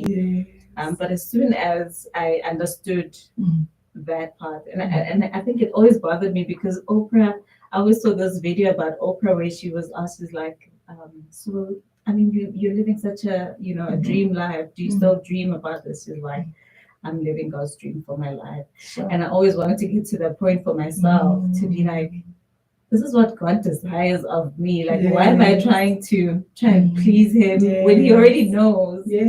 I just need to step into that. And I think through personal development, I got to understand, and that feeds my soul, knowing that I wake up to be light to my husband, my children, my family, my business, my employees, and things like that. So I'm very grateful for that wisdom. Wow. You speak about flowers, just to digress. Tell us about Vilhari Designs. What is that all about? I mean, guys, she didn't come empty-handed. Of course, she's She just wants me to know that, listen, I'm all about flowers, girls. She brought me a beautiful, beautiful gift. I'm so grateful. Thank you so much. Yeah, Share with us about Vulhari Designs and how was it conceived? So Vulhari Designs will be trading this year, October, I think for 10 years now. Wow. And I think that just the evolution of the beauty of our story is that my husband and I just wanted to celebrate life's every moment. I think Yes. that's our tagline, and that's because every moment counts. If you follow the Stoics, you'll know that tomorrow's not promised, right? But we always live like it is. Yes. And I think through celebrations and giving gifts to one another, that's what Vulhari is about, really. So it's a luxury brand now, and we serve our clients, corporates, individuals, families with luxurious floral artistry. And that's because, like I said to you, I love flowers, and now that I understand who I want to be in the economics profession, I really am in tune with sustainability and environmental sustainability. So the flowers that we get are locally grown, not only just to, I think, support local businesses, but really to also expand on growing that network. A lot of local growers are still non-black, right? And I think those farmers and those skills, we should also hone them and be able to supply flowers to Africa. And I think that's the big dream for Vulhari Designs on the back end. But really, we want you to celebrate life's every moment with our beautiful flowers. Our the clan collection is part of our Vulhari group, and that's a loungewear that we do. Course. And you like things? we, of course, right? Yes. Soft. And it's what we say is it's made for the streets. And this is really for people who are connected with each other. What we want is, because we know in communities, so the Clan Collection is about understanding who you are in your community and what value you bring. And because I'm a florist, I always need, say, for example, an accountant to help with my books. I need an economist to tell me about to help me with the strategy of my business. So we're all a community of servants, and we serve differently. And yes, we offer apparel now, but the vision of the community of the clan is that we need to serve each other in our special talent. Oh, guys, this woman is a powerhouse. Like, we can talk forever, you know. I want you to unpack then to us, you know, the hills and the valleys of your life that connected you with your faith. What have they been, and how did you manage to surrender? Because sometimes it gets very challenging to surrender to God, because you still feel like you still have some juice to actually push something, you know, for yourself, or, you know, just make things happen. And you can see that the Holy Spirit will be literally tells you that, now what are you doing? Right. You know, and then it's so embarrassing. But because you have a personal relationship, it's just like, okay. You know, you're like, I can't let my kids out. You know. Oh wow! So I've had many of those glorious faith slaps that, from God. I think also in the thinking, you know what you're doing. You know, you want to try all these avenues. You know, and where you pour yourself so much energy. And I think when I was trying very hard and things were not moving, I thought, but why am I wasting my energy? Like, I just want to pour my energy to something that will be fruitful, right? And I had such a rocky relationship. So let me just take you back to, so I grew up in a church, that Christian Apostolic Church in Zion, and it's like a Zionist church, and it was predominantly Zulu. So as a Tonga girl, I was in between, and my name is very much Tonga, but people mistake it to be either Zulu or Xhosa. So there's always that identity crisis happening about, okay, is this the God that I'm serving, the Zulu God? and I just couldn't connect properly. And then as I moved with that, I think then also trying to do things myself. And I was like, maybe this Jesus or Bible is not mine. I need to, locate my own Jesus and realize what he is for me, because I wasn't connecting. And I think I was at just my lowest point. And I remember a sermon that I listened to by Sarah Jakes, and it was about changing your core. And there she was speaking about how Joseph and now I forget, but they had, and Peter had walked with him, but they were still nervous about what they could, the power that they had learning from Christ, right? And so they still had this faith in them that, okay, we'll just walk in knowing the strength of our Father, and that will be our confidence. And then I thought to myself, okay, so if I can't do it in my confidence, let me then, if you fake it till you make it, I'd rather use God to use Jesus confidence to be able to feel good. And I think in just knowing that I was wrong in the God that I thought, because yes, my faith was growing, and perhaps my church was not going to take me where I needed to be. I just needed to expand my horizons so that my soul could be fed spiritually. And also having kids just does expand you, because they also want to understand. So is Jesus black, brown? And they're asking questions like that.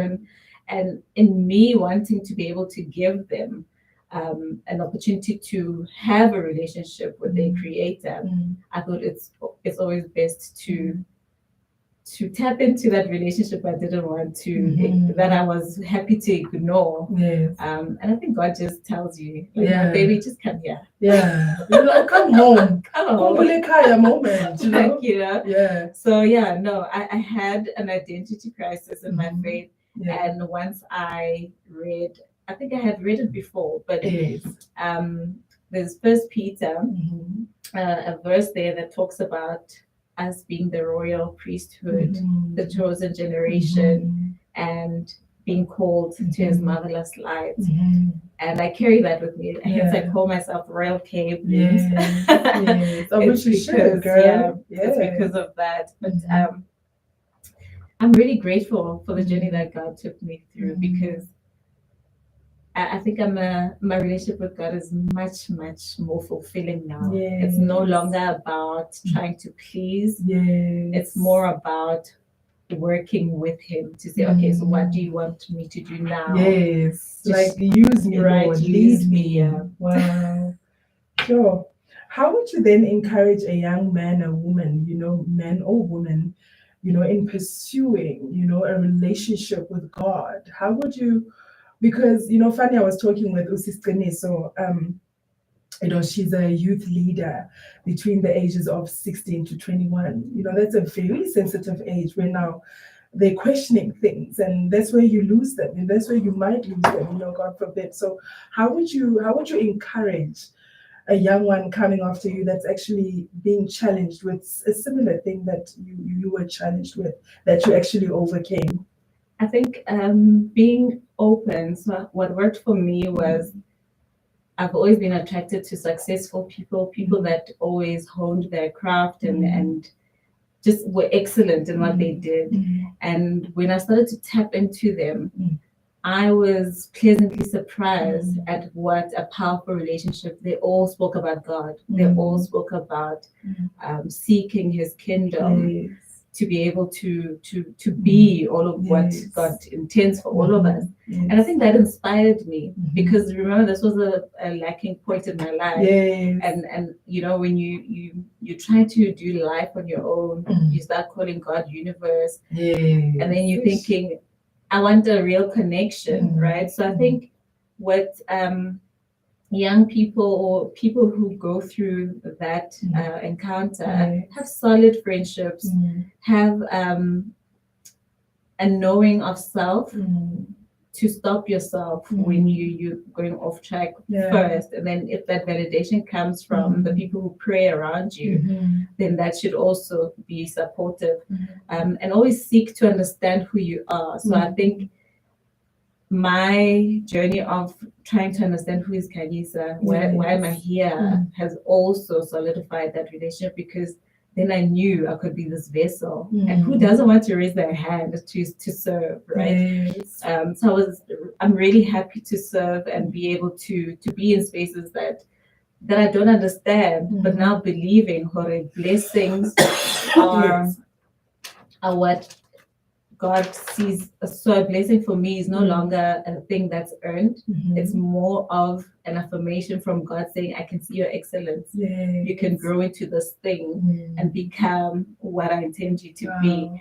So meaning there's nothing I can do to lose that blessing. There's nothing I can do to make a mistake on that blessing, because it's so divine. It's the excellence that God sees in me to grow into. So I don't have to be perfect first time around.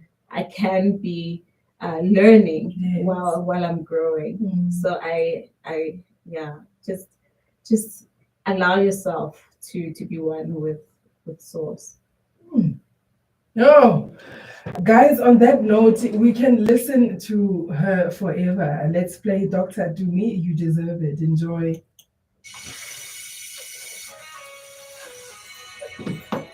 You know, it's for nothing. It's a chat. It's like a conversation. You're so lovely. Oh my goodness. Hey? You're so gentle. You're lovely. What were you expecting? Yeah, I carry everything. You didn't know. I think it's so important to be hospitable, because this is a very sacred space. You know, it's a very sensitive thing for me. And this thing of treat people how you want to be treated. And for me, I see it as sowing seeds on my way to greatness. It's powerful. That has worked for me multiple times. So I feel things there's moments in my life that have happened and I felt, I know I didn't pray for this, but it must have been what I've sowed in the past, or it must be an answered prayer, my mother, my grandmother. It must be something that what had happened before. So No, it can only be God, guys. No.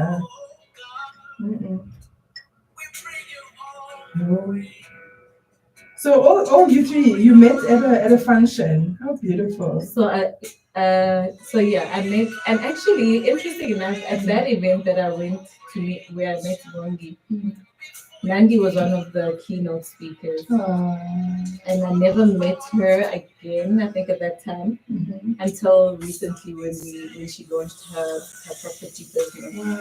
So I thought, how beautiful are the properties she's selling? It's so us, guys. We can't do it ourselves anymore. No, she's nothing such a big dreamer. Oh my goodness, she inspires me. And lately I find myself praying, for who's surrounding me as well. Like God, I'm in isolation. I'm literally in a big cocoon.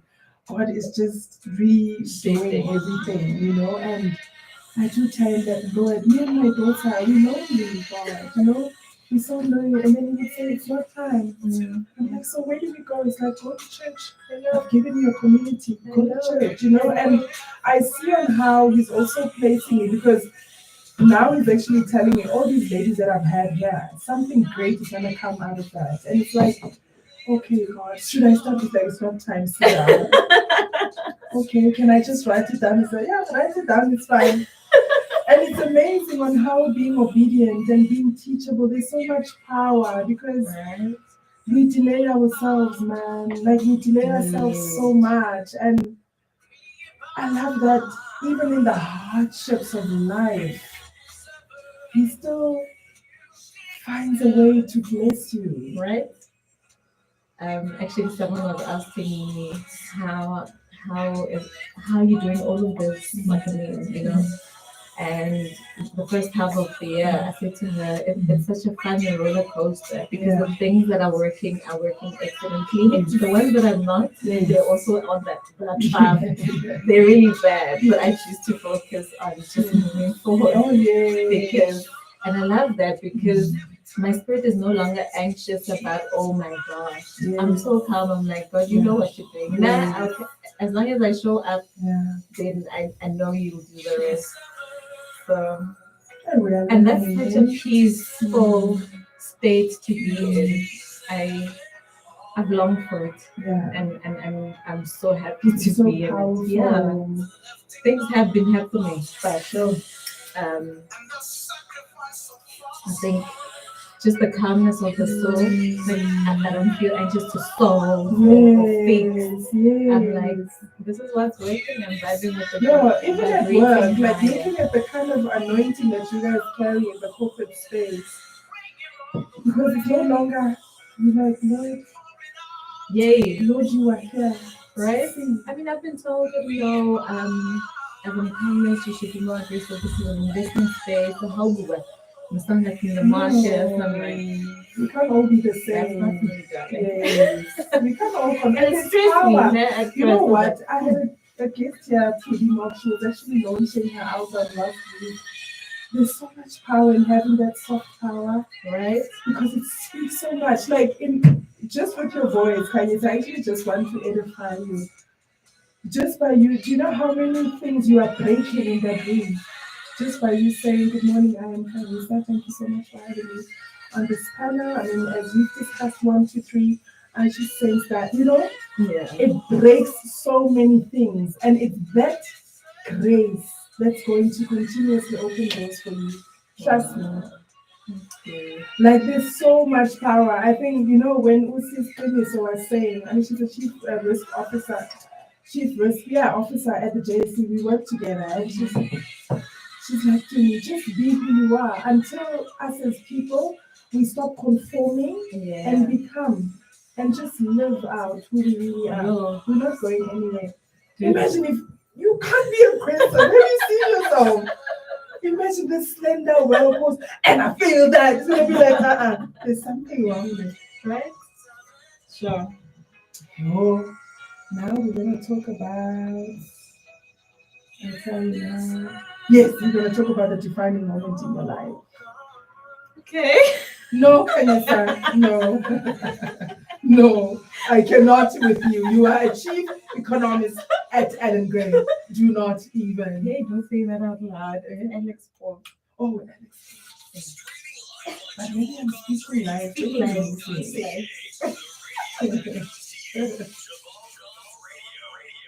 You're still sitting with me, your lady, your girl of the moment, Dumita. We are still here with Kanyisa Pika.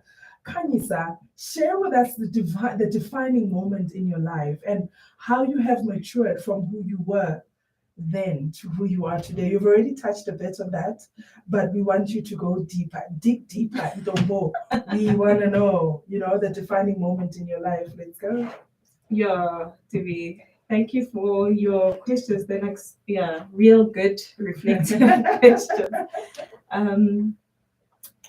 And I think let me choose this story. In my profession, I hadn't gained confidence. So when I left my previous job, I knew I wanted to be better.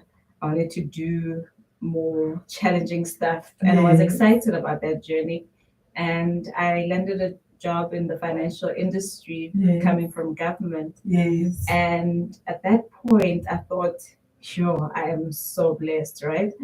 And as soon as I stepped into understanding what was then required of me, I realized I needed to become a different person from who I was. I was stepping into an industry that focused on financial markets, something that was foreign to me. And so obviously I started doubting myself. And start doubting my capability and wanting to be in the back row. And like I told you earlier, I prefer to be the front seat. And I just saw a shrinking in my being. and that also confusion of this is how economists in this space sound, and thinking maybe I should also sound like that. Sure. And then it wasn't authentic. So I think I struggled a bit to find my feet. But I'm very grateful for that experience because in the rushing, and also it was during COVID time, I felt like I was exhausted. My whole being, I was like, it doesn't serve me to do this and be running and still not feel fulfilled. Sure. So yes, I got a career coach, I got a life coach, and what they did was help me unpack these confusing feelings that I was feeling. And because obviously I want to excel at what I do, and I want to be proud of the work that I do, right? And stand tall of it. And I remember asking myself, how is that person just a year ago so confident in that organization, and now they've become this timid person in this new environment? And so my prayer started being about, if I'm not meant to be here, I'm happy to leave. Like I don't have to be here if that's not what God wants for me. And just the patience of the people around me at the time saying, you can learn this, you can do this. I think in the accepting of my purpose. So then I realized, I think it was just an epiphany that said, you deserve to be here. I promise you, Tumie, there's things that have happened in my career, a lot of big mistakes, some are even recorded, but the growing from that has shown me what indeed it was intended. Because then I get asked by people who want to be in the economics environment, and they say, how do you do it? And I think they see a part of themselves in how I have actually entered in that journey. And I really wanted to be in the space. And at that time I felt this maybe is not what I was praying for. And I think the stress was, I still didn't feel, I remember I was wanting to perform at my peak, and I still felt at this point I am working, but it still doesn't feel like fulfillment. So I don't know what it is. But I think God said, you're here for a reason, and just be patient with yourself. Like, I mean, I'm very hard on myself. It gets challenging, right? and that's something that we need to learn. I'm speaking to myself as well. So I think in that defining moment must have been when I started to unpack what I wanted to be. And one of my mentors is an aggressive personality, right? And why I'm drawn to her is because how do you work together? Because you're very calm. And that's what I like, because I want to learn things that will lead me to a higher vibration. Right? And I don't have to be like her, but she inspires me to step into rooms that I feel uncomfortable not being in, because she's like, why wouldn't you? And because her mind doesn't think of limitations, for me it's like, yo, go from Soweto, what are you going to contribute? The devil is a liar. With the king. And so having those people around me who vibrate at a higher level. I mean, my friends are such amazing beings. Of course. Have you seen you guys? Like, have you seen yourselves? And just having that circle of excellence around me also reminds me these people wouldn't be in my life. And this is something that I heard from an interview by Black Hope. He's like, when he first saw PDD's home, was like, God, you're not showing this for nothing, right? And being around excellent people tells me that this is what God wants for me. So I think I feed off the energy and excellence of the people around me that pushes me to be at my greatest. Oh, without wasting any time, like, unpack to us like your bit of entrepreneurship, within the floral space. How did you then find your market? Because there's many florists, but why Vulhari Designs? And the story I love to tell, because when I started Bohari Designs with my husband, we wanted to do wedding planning because when we had our wedding, all our family, my sister were really not in the pictures. Yeah. And I thought, wow, Yeah. there must be something about this. I didn't really know about planning at that time. I Yes, wasn't yes, exposed yes. to it. But I thought maybe this is something to do. So I went into wedding planning thinking that's what I wanted. And I think as the business evolved from gifting and floral design, we then decided actually there's a market we want to serve, a market that enjoys art, a market that loves out of the ordinary service and concierge, right? So that's when then I went and trained from Mabel M. Yes, shout out to Mabel. My other favorite person. Yes. And sure. Wow, she's also a powerhouse. And she reignited, I think, my love for flowers and just floral art. Introduced me to this high-end service, and that's what I was longing for Bohari Design. So when you buy your Royal Cape blooms, you're really buying the royal priesthood that you are. Come with it. You are enjoying just the majestic excellence of God. I always say is basking in God's grandeur, and just surrounding yourself with the highest vibration of God, like what God loves about his creation. And it's us, it's everything, and we form part of that. So that's what we want to give, the art of just floral art. So how does one get a hold of you? Do you guys have social media handles? Do you have an email? How does one then get to familiarize themselves with your business? So you can order and introduce yourselves as well via our website, www.boharidesigns.com. We are also on Instagram, boharidesigns_, and you can email us for your orders or quotations at hello@boharidesigns.com. Yes. So what is your go-to scripture, girl, as we're wrapping it up? What is your go-to scripture? I know there's many, but the one that is speaking to you in this season. I think this season, I always go back to just living in God's dream for my life and knowing that He's called me to this marvelous light. Oh, come with it. So I am the chosen generation, and I'm chosen for such a season as this. My voice, my presence is important because it serves God's purpose. And it doesn't matter if it's in my professional capacity or in my entrepreneurial capacity, or people around me, what is this marvelous light. Amen. We can only, pray you the best on your beautiful journey that's going to be unfolding even more. Shout out to the kids, shout out to the twins. We would love 4 more. Yes. In that body, we are challenging you. Guys, you should see the love. Maybe later. I love it when I say this to other women, like, wow, okay, we would love. We're like, no. We pray you only the best in what's to come. Of course, great things lie ahead of you, and we're very excited to see as your journey unfolds as well. Thank you so much for gracing us with your beautiful presence, guys.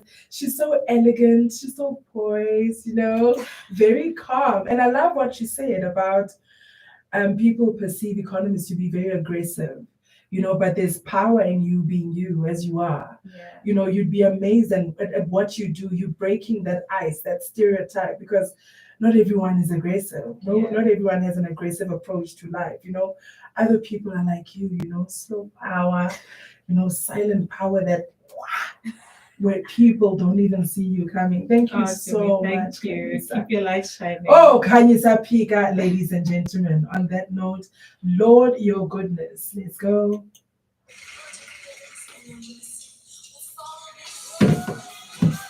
Oh, this flute is showing me flames, and I couldn't even cancel because I already.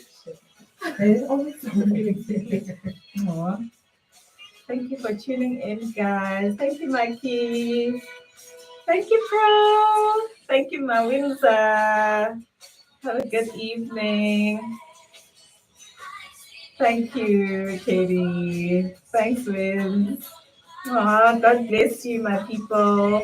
and flourish further. Keep your light shining. Mwah. I love you. Thanks, babe. I don't know. How do you even switch off the lights? Okay. How do you I switch also off the struggling. Go to share first. Oh, let me just show them who was interviewing me. Hey guys, meet Teresa. She's such a stunner. She's such a stunner. Hey Jabu. Susagwana soon.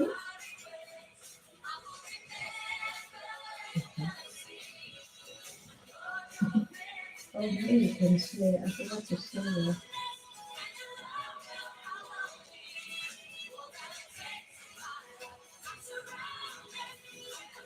Oh, there it is.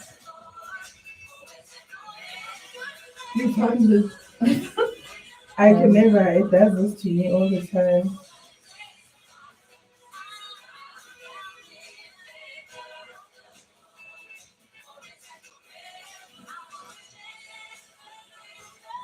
Thank you so much. Thank you. I'm not gonna hug you. Okay. You must be better. Because you've got kids as well. Can we take a picture? I look so crusty, my God. You can tell that. So you're gonna press. Okay. Another one. Oh, where's the lens? Where am I looking there? Yeah, okay.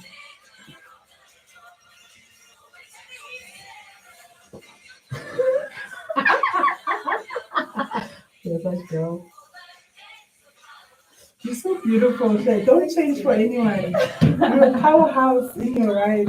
Thank you. And thank you to Mr. Peter for coming with you. May God bless your union. May God just Thank you so on your much. knees, girl. Keep praying.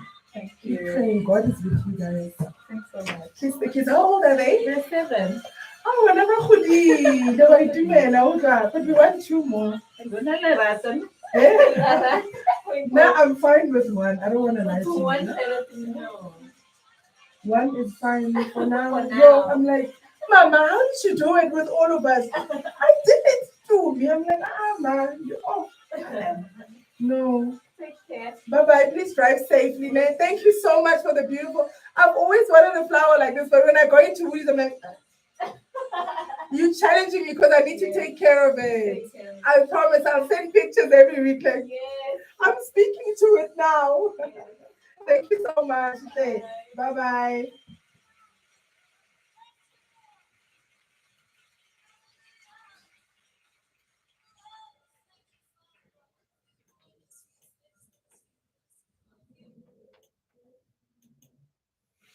Streaming live on JamalGoffRadio.co.za, the radio that comes to you. Jamal Goff Radio. Oh, guys, as you've heard, I was sitting with the most dynamic women. You know, I always meet women and I love meeting women, especially in the corporate space. You know, I see that there's a very big gap, you know, where they're not actually fully recognized, you know, for the work that they do behind the scenes. You know, it's not every woman that I will have on the show that has actually had a platform like this.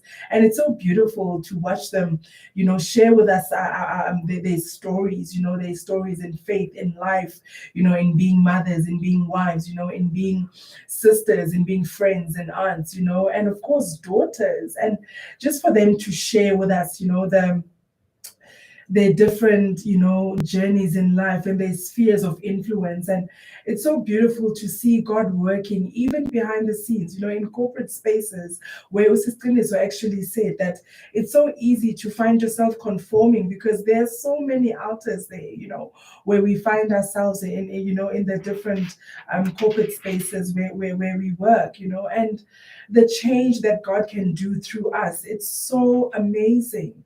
And you know, we have walked through, I mean, Usistiniso's literal day by day, you know, she wakes up at 3:30, she has a devotion, she speaks to her God, you know, she dwells in the presence, you know, and how calm are they, guys? Like, I've seen people, you know, I've seen women in spaces of influence, and it's been so so sad, because sometimes we really misrepresent God, with the kind of attitudes that we carry, where we miss the mark, where our heads get so big, where we actually forget, like, who is the starter and finisher of our faith. So may God forgive us, and may He grant us grace as we push towards the call of the as we push towards the mark of the high calling. On that note, we're going to play Zonke, Soul to Keep, featuring Questa. Enjoy.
Hi, Kanisa, please check your WhatsApp. Thank you. Bye bye. Drive safe. Bye. Bless you.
Is this for you? Is this for you? Can I try? E le gore why sa tlo re shoot dinepe o tseba hantle bone dinepe tse ke di No, when AJ is makazi wa around, ntho when AJ fela is batho around, wena o ka re ke borotonyana. why didn't you call me? How? Why do you text me? Oh, no. It's AJ's work. When is now? I only do it if he's not around. Hey, he's not around. And sometimes I get.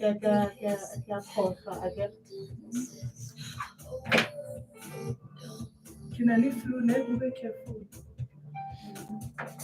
When King. can I leave flu? Oh. But at least that's going to get pushed up. I can only So, what time are you leaving for? Today I'm sitting here. But are you okay? Yes, I'm okay. I'm just hungry. If I listen now, I'm afraid. Ukazile manama. Yeah. If I listen now, I'm afraid. But anyway, I'm fine. Just don't have money to buy it, but yes, Nna ka bona fela sa ke feditse di-projects tsa ka tsa ko ntlong ele. Yo, I can't wait. Like, This is real power. Hey. Wow. So nice. You know, professional people, they don't just go empty-handed. They go progress. I guess, not give us a lifestyle at all. When you go to see your friends, when you go to see your friends in just I'm out telling the flowers in Nyana. My God, really. But it's going to do it for you. This is what I like to do for my friends. You can't just go there empty-handed. You must show some more than Nyana. Sure. God is going to do it for you. With 1970. Trust him. He's working in us. He's working in us. Yeah. He's working in us. Trust God. Yeah. And you are serving him. You're a powerful woman also. Hey, you are nothing. You even now, like, because of something, I'm thinking. I don't get women like that. You must be presentable. You know, as cover much yourself up. as much as men need to learn self-control, we need to love ourselves.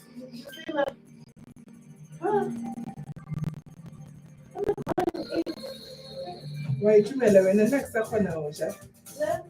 ha ke ja bosiu ke a fufulelwa e tlo nkudisa ke a fufulelwa yo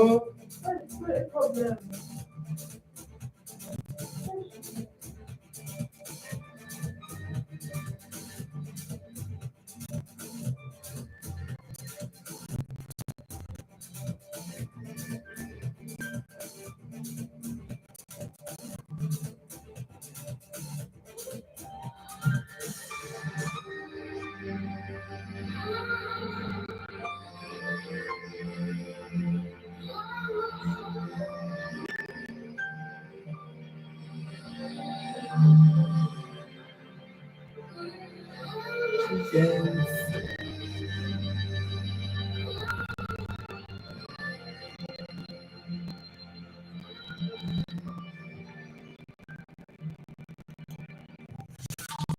live on ChavalComsRadio.co.ca, the radio that comes to you, Chaval Radio. Guys, it's a Thursday like no other. Of course, you know that your girl Dumita always delivers good content, quality women, people that have walked the path with God, that actually have true and authentic stories about the hardships. It gets hard. Sometimes you lose your identity, sometimes you try to find your path. Sometimes you try to make sense as to why. But what we extract out of both the interviews is that the mandate is not to stay there. There is no way that you're going to stay down forever. It's so important for us to keep pushing ourselves up, to keep pulling ourselves up, and of course surrounding ourselves with the right people.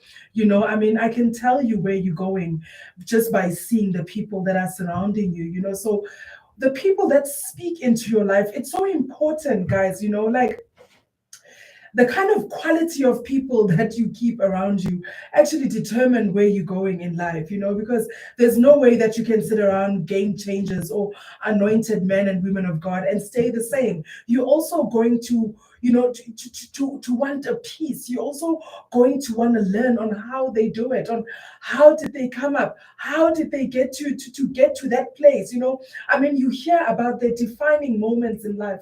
Guys, nothing comes easy. There is no glory without a story. The higher the building, the deeper the foundation. And to whom much is given, much is required, guys. Like, there is nothing that comes in easy. If you're not willing to pay the price, guys, you're making your life more harder, more difficult, and you're making your journey to become long. So let's cut the chase. Let's just enjoy ourselves in the power of God and understanding that apart from Him, there is no God. And without Him, we can do nothing. Guys, we need to really stay at the feet of our Father because we need Him. Streaming live on ChavalComsRadio.co.za, the radio that comes to you, ChavalComs Radio.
Johannesburg. You are listening to Jamal Comms Radio.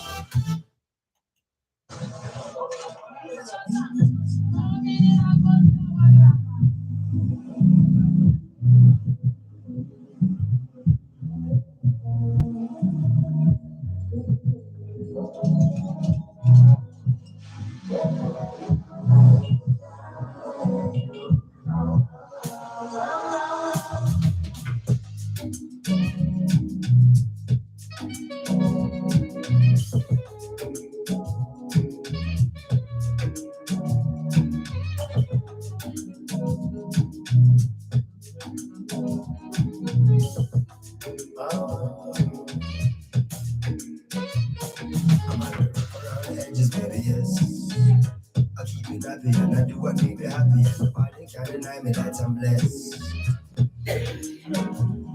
I'm a look around the edges, baby, yes. I keep it happy and I do what make me happy. Nobody can deny me that I'm blessed.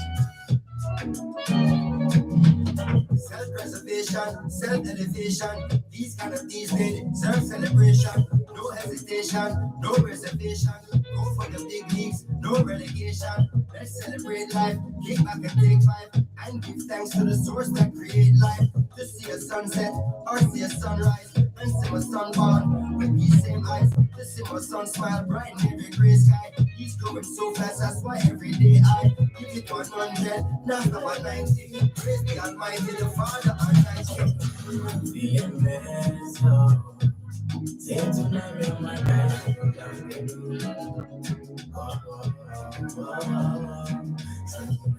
No go stress, oh. Say tonight, me my guys.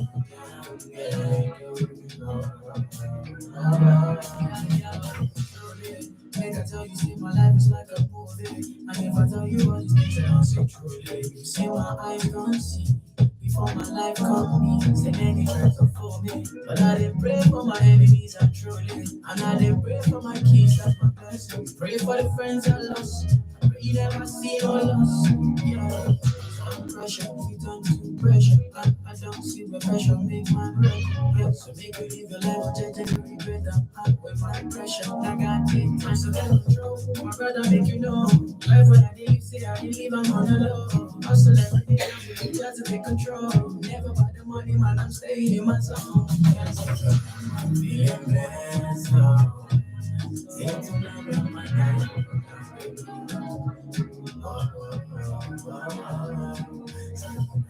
No go stress, oh. Say tonight, with my guys. See, I don't wanna talk about the things that will really make me down tonight.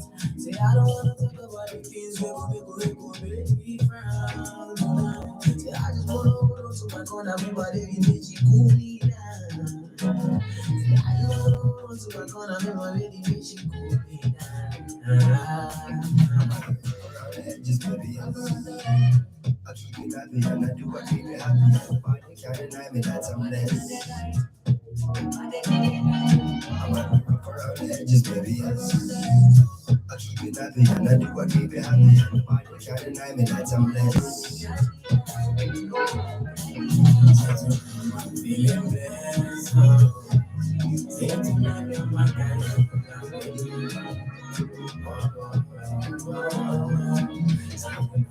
No go stress, oh. Say tonight, you're my guy.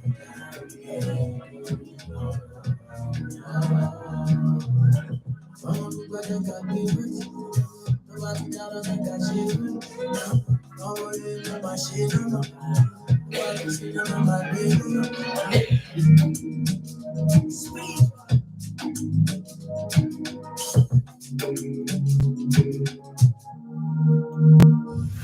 Streaming live on JamalCommsRadio.co.za. The radio that comes to you.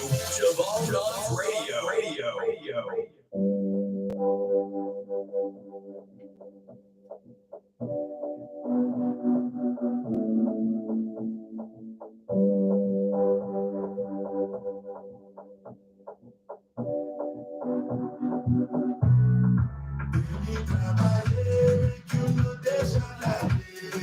I don't to be my matter. For this life I want to be celebrated. Don't wanna waste my days, I want to spend them on enjoyment. Spend too much, miss you.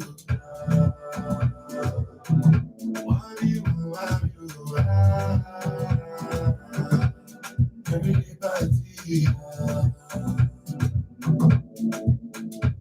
as I feel like start to move, like you smoke a lago, just stay bounce with the groove. Look at you, if you lose sky, then go bounce with your boo. Come back from my group, I'm telling you, that you they do lifestyle of a group, make you dance to the look, I go tell you, I say it's not enough. If I do 99 don't know how to show you my love without fucking up.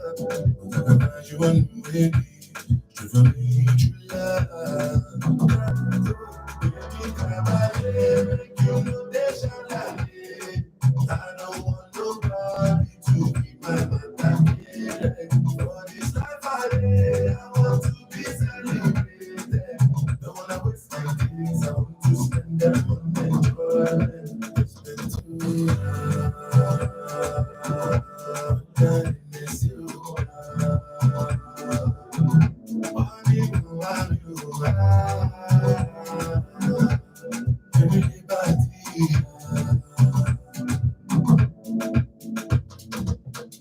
Do me like I did Ramadan.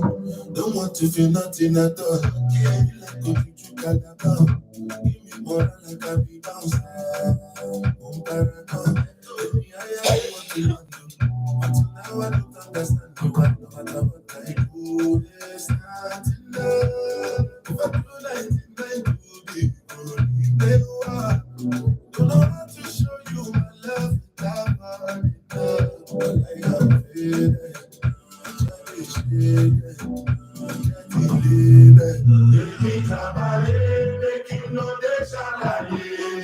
I don't want nobody to be my matter. Like all this life I want to be celebrated. Don't want to waste my days, I want to spend them on enjoyment. Anytime I live, you know they shall I live. I don't want nobody to be my matter. For this life I want to be celebrated. Don't want to waste my days, I want to spend them on enjoyment.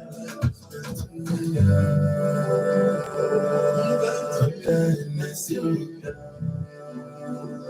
Everybody.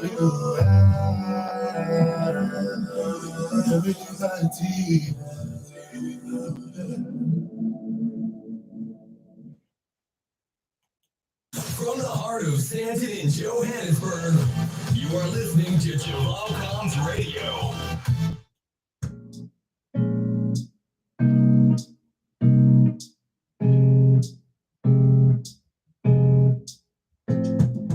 I want to be the one to make you smile every day you look in my eyes. I want to be the one to make you love again. I want to be the one to make you never forget how it feels. I want to be the one to make you smile every day. I'm on matter. Love me, man. My man. Love me, man. I want to be the one to make you never forget what it feels like to be the woman in your life who knows what you really want. I want you to never forget what it feels when the sun shines so bright. Oh, in the morning time when you wake up and you know you are my I wanna be with you, darling. I wanna be the person you see early in the morning. As the sun rises, you're my morning star. Oh, my man, oh. My morning man, oh. My morning man, oh.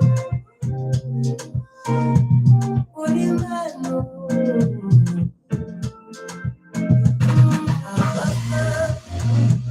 Oh my God.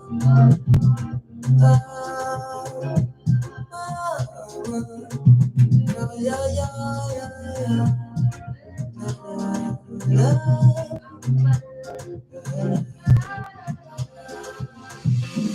I wanna make you smile every day you look in my eyes. I wanna be the one to make you love and love again. You are my morning man.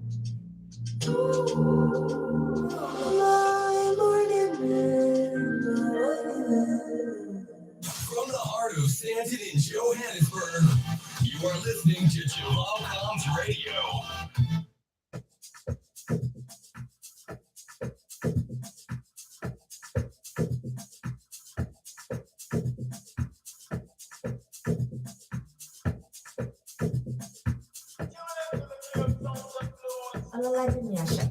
Unakasumbala jano de westa una miawo fire bazooka una Mr. Money no waste time Mr. Money want to eat your say the beat don't find no day to shine unaka show why me Mr. Money no waste time Mr. Money want to eat your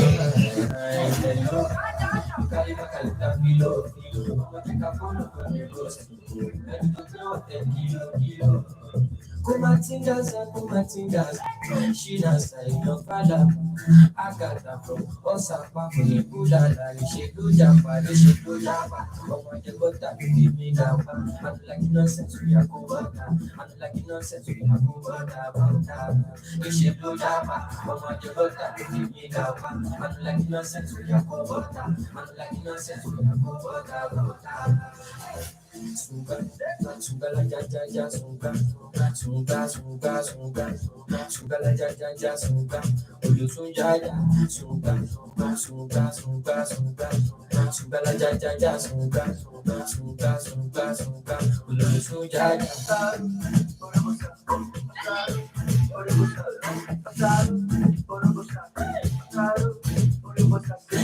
Somebody want to vibe right now. Somebody want to vibe right now. Somebody want to vibe right now. Somebody want to vibe right now. Tell me what you see when you look at me. Sumbalaja for my body. My problem is not to serve you. Got party for the pool party. Adada, yadabada. So you get why meaning. You know see the bow, yadabada. Shop and die, shop and die. Sumbalaja, sumba. Girl, you never like a sugar. TBS is my next zero fuga. Gas, give me sugar. Cause you never really give me super. And the sunga. We have to want that bitty conga. You carry back a lot of kilo. I'ma take a phone and go to ghost you. And you don't know what they kilo. Kumatingas. She not say no valapa. I got that from Osaka from the Buddha.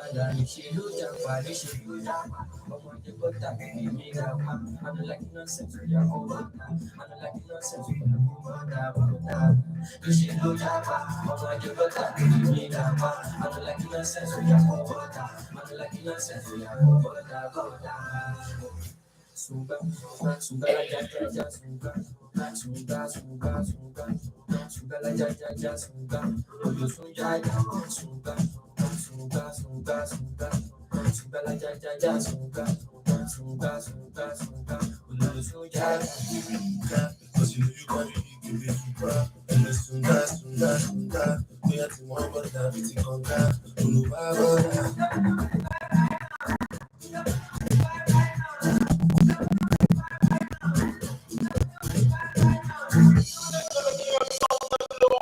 From the heart of Stanton in Johannesburg, you are listening to Jamal Comms Radio.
In Johannesburg, you are listening to Jamal's Radio.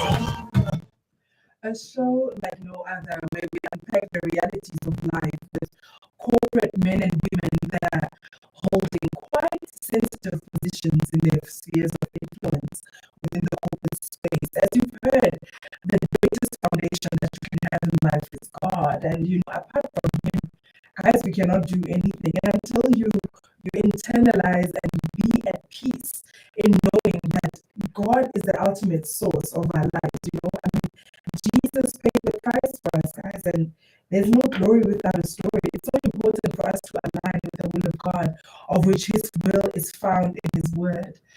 There is no answer that you cannot find in the word of God. And it's so powerful, it's living, it's alive. It kisses through the bone and the marrow, and it sifts through spirits like no other. And it's time that we actually go deeper in Christ. And while we're doing that, we've just been unwinding as I'm playing different music. As you've picked up, I played music from all around our continent, and also overseas. Shout out to Black Coffee, Lady Zama, Wizkid, shout out to DJ Lady Do, my homegirl, and it's just been an amazing time here in studio as I'm unpacking as well, with the different women that I've encountered today.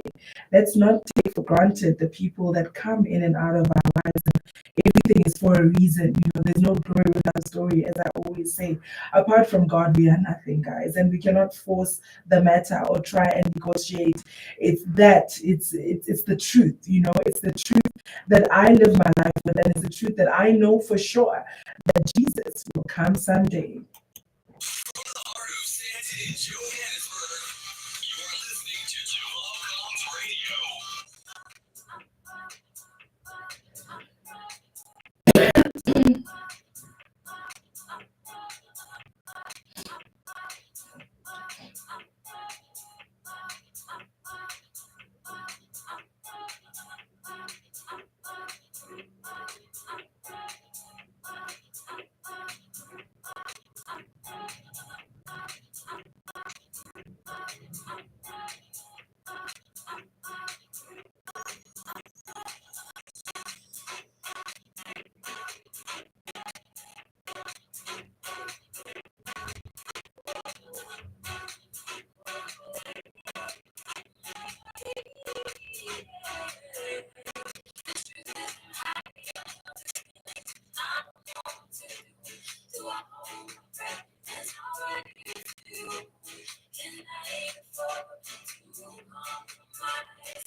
cry? Should I hold on your back? Will you let me cry? Should I hold on your back?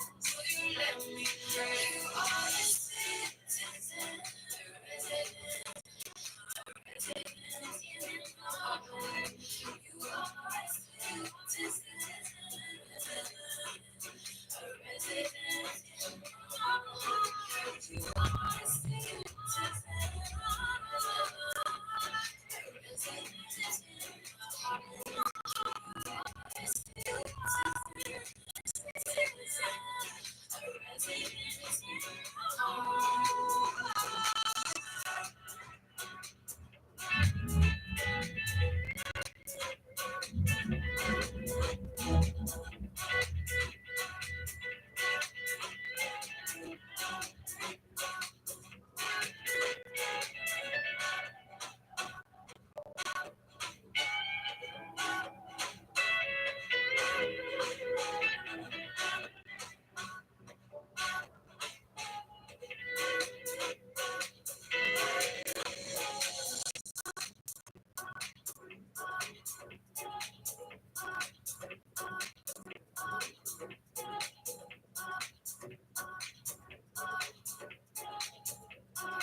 in Johannesburg. You're listening to Jamal Combs Radio.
day your life for banana.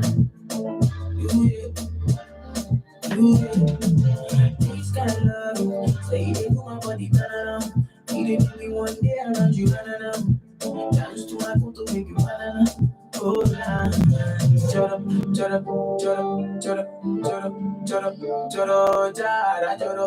Never leave me when I need you by my side. No more, I just suffer when you can. Oh, then you can. No more, I just suffer. Me, I go love you all day, love you all night, all the time.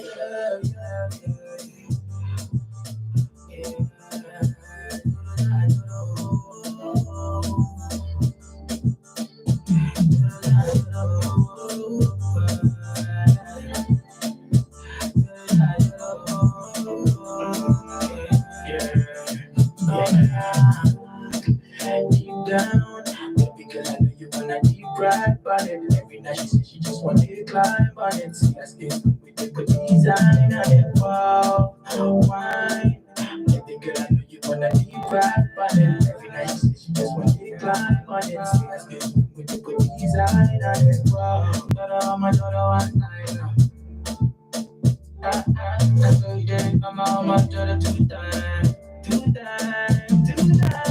So I want you one time, oh my girl, let me do it 2 times. Yeah, boy.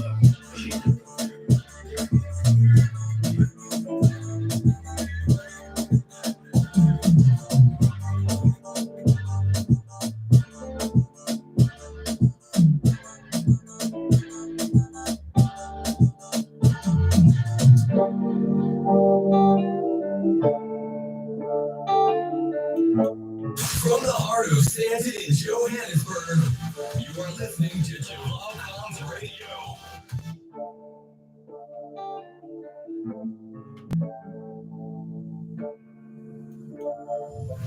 Streaming live on JamalCommsRadio.co.za, the radio that comes to you. From the heart of Stanton in Johannesburg, you are listening to Jamal Comms Radio. And it's a wrap, guys. Thank you so much for sitting with me throughout the whole 3 hours. It's been so beautiful. I don't take you guys lightly. And of course, follow me on all my social media handles as we get to engage more beyond radio. I am Tumie on all my social media handles. I can't wait to see you guys again next week, same time, same place. Have a phenomenal evening as you recuperate to get ready for tomorrow. It's going to be an amazing weekend. Of course, we've stepped into a new season of September. It's beyond spring. There's a significance of the 9th month of the year. Let's not take lightly, the kind of seasons that we walk into. May God just keep blessing us and help us to stretch ourselves beyond the norm and to go deeper with Him in the significant month. As I sign out, myself, Tumie, enjoy Omale Soso.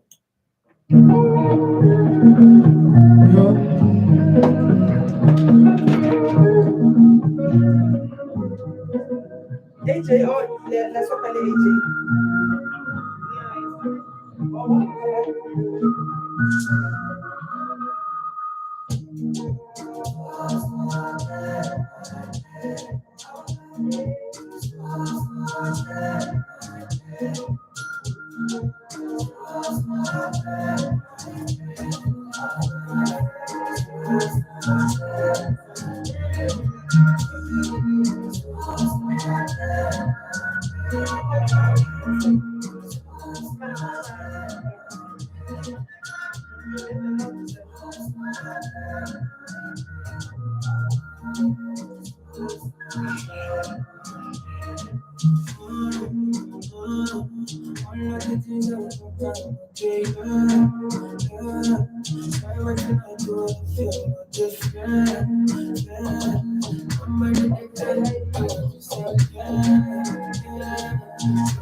Streaming live on ChavalcomsRadio.co.za, the radio that comes to you.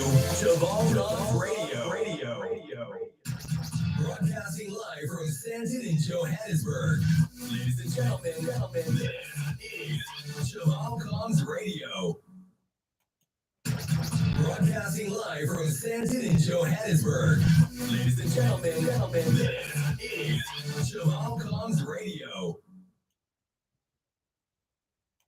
The best local and international music and talk. You are listening to Chavalcoms Radio.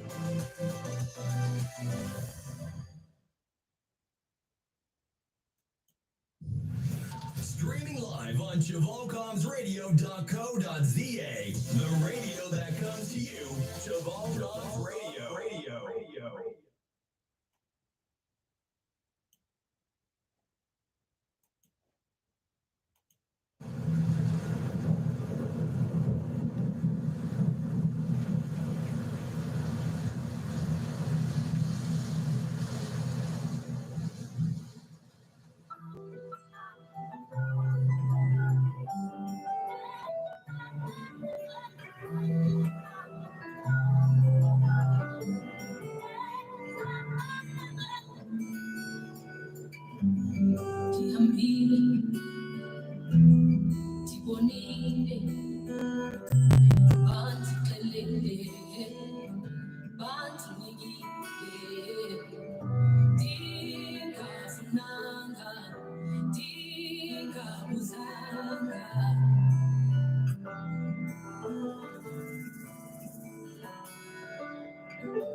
Winding down with AJ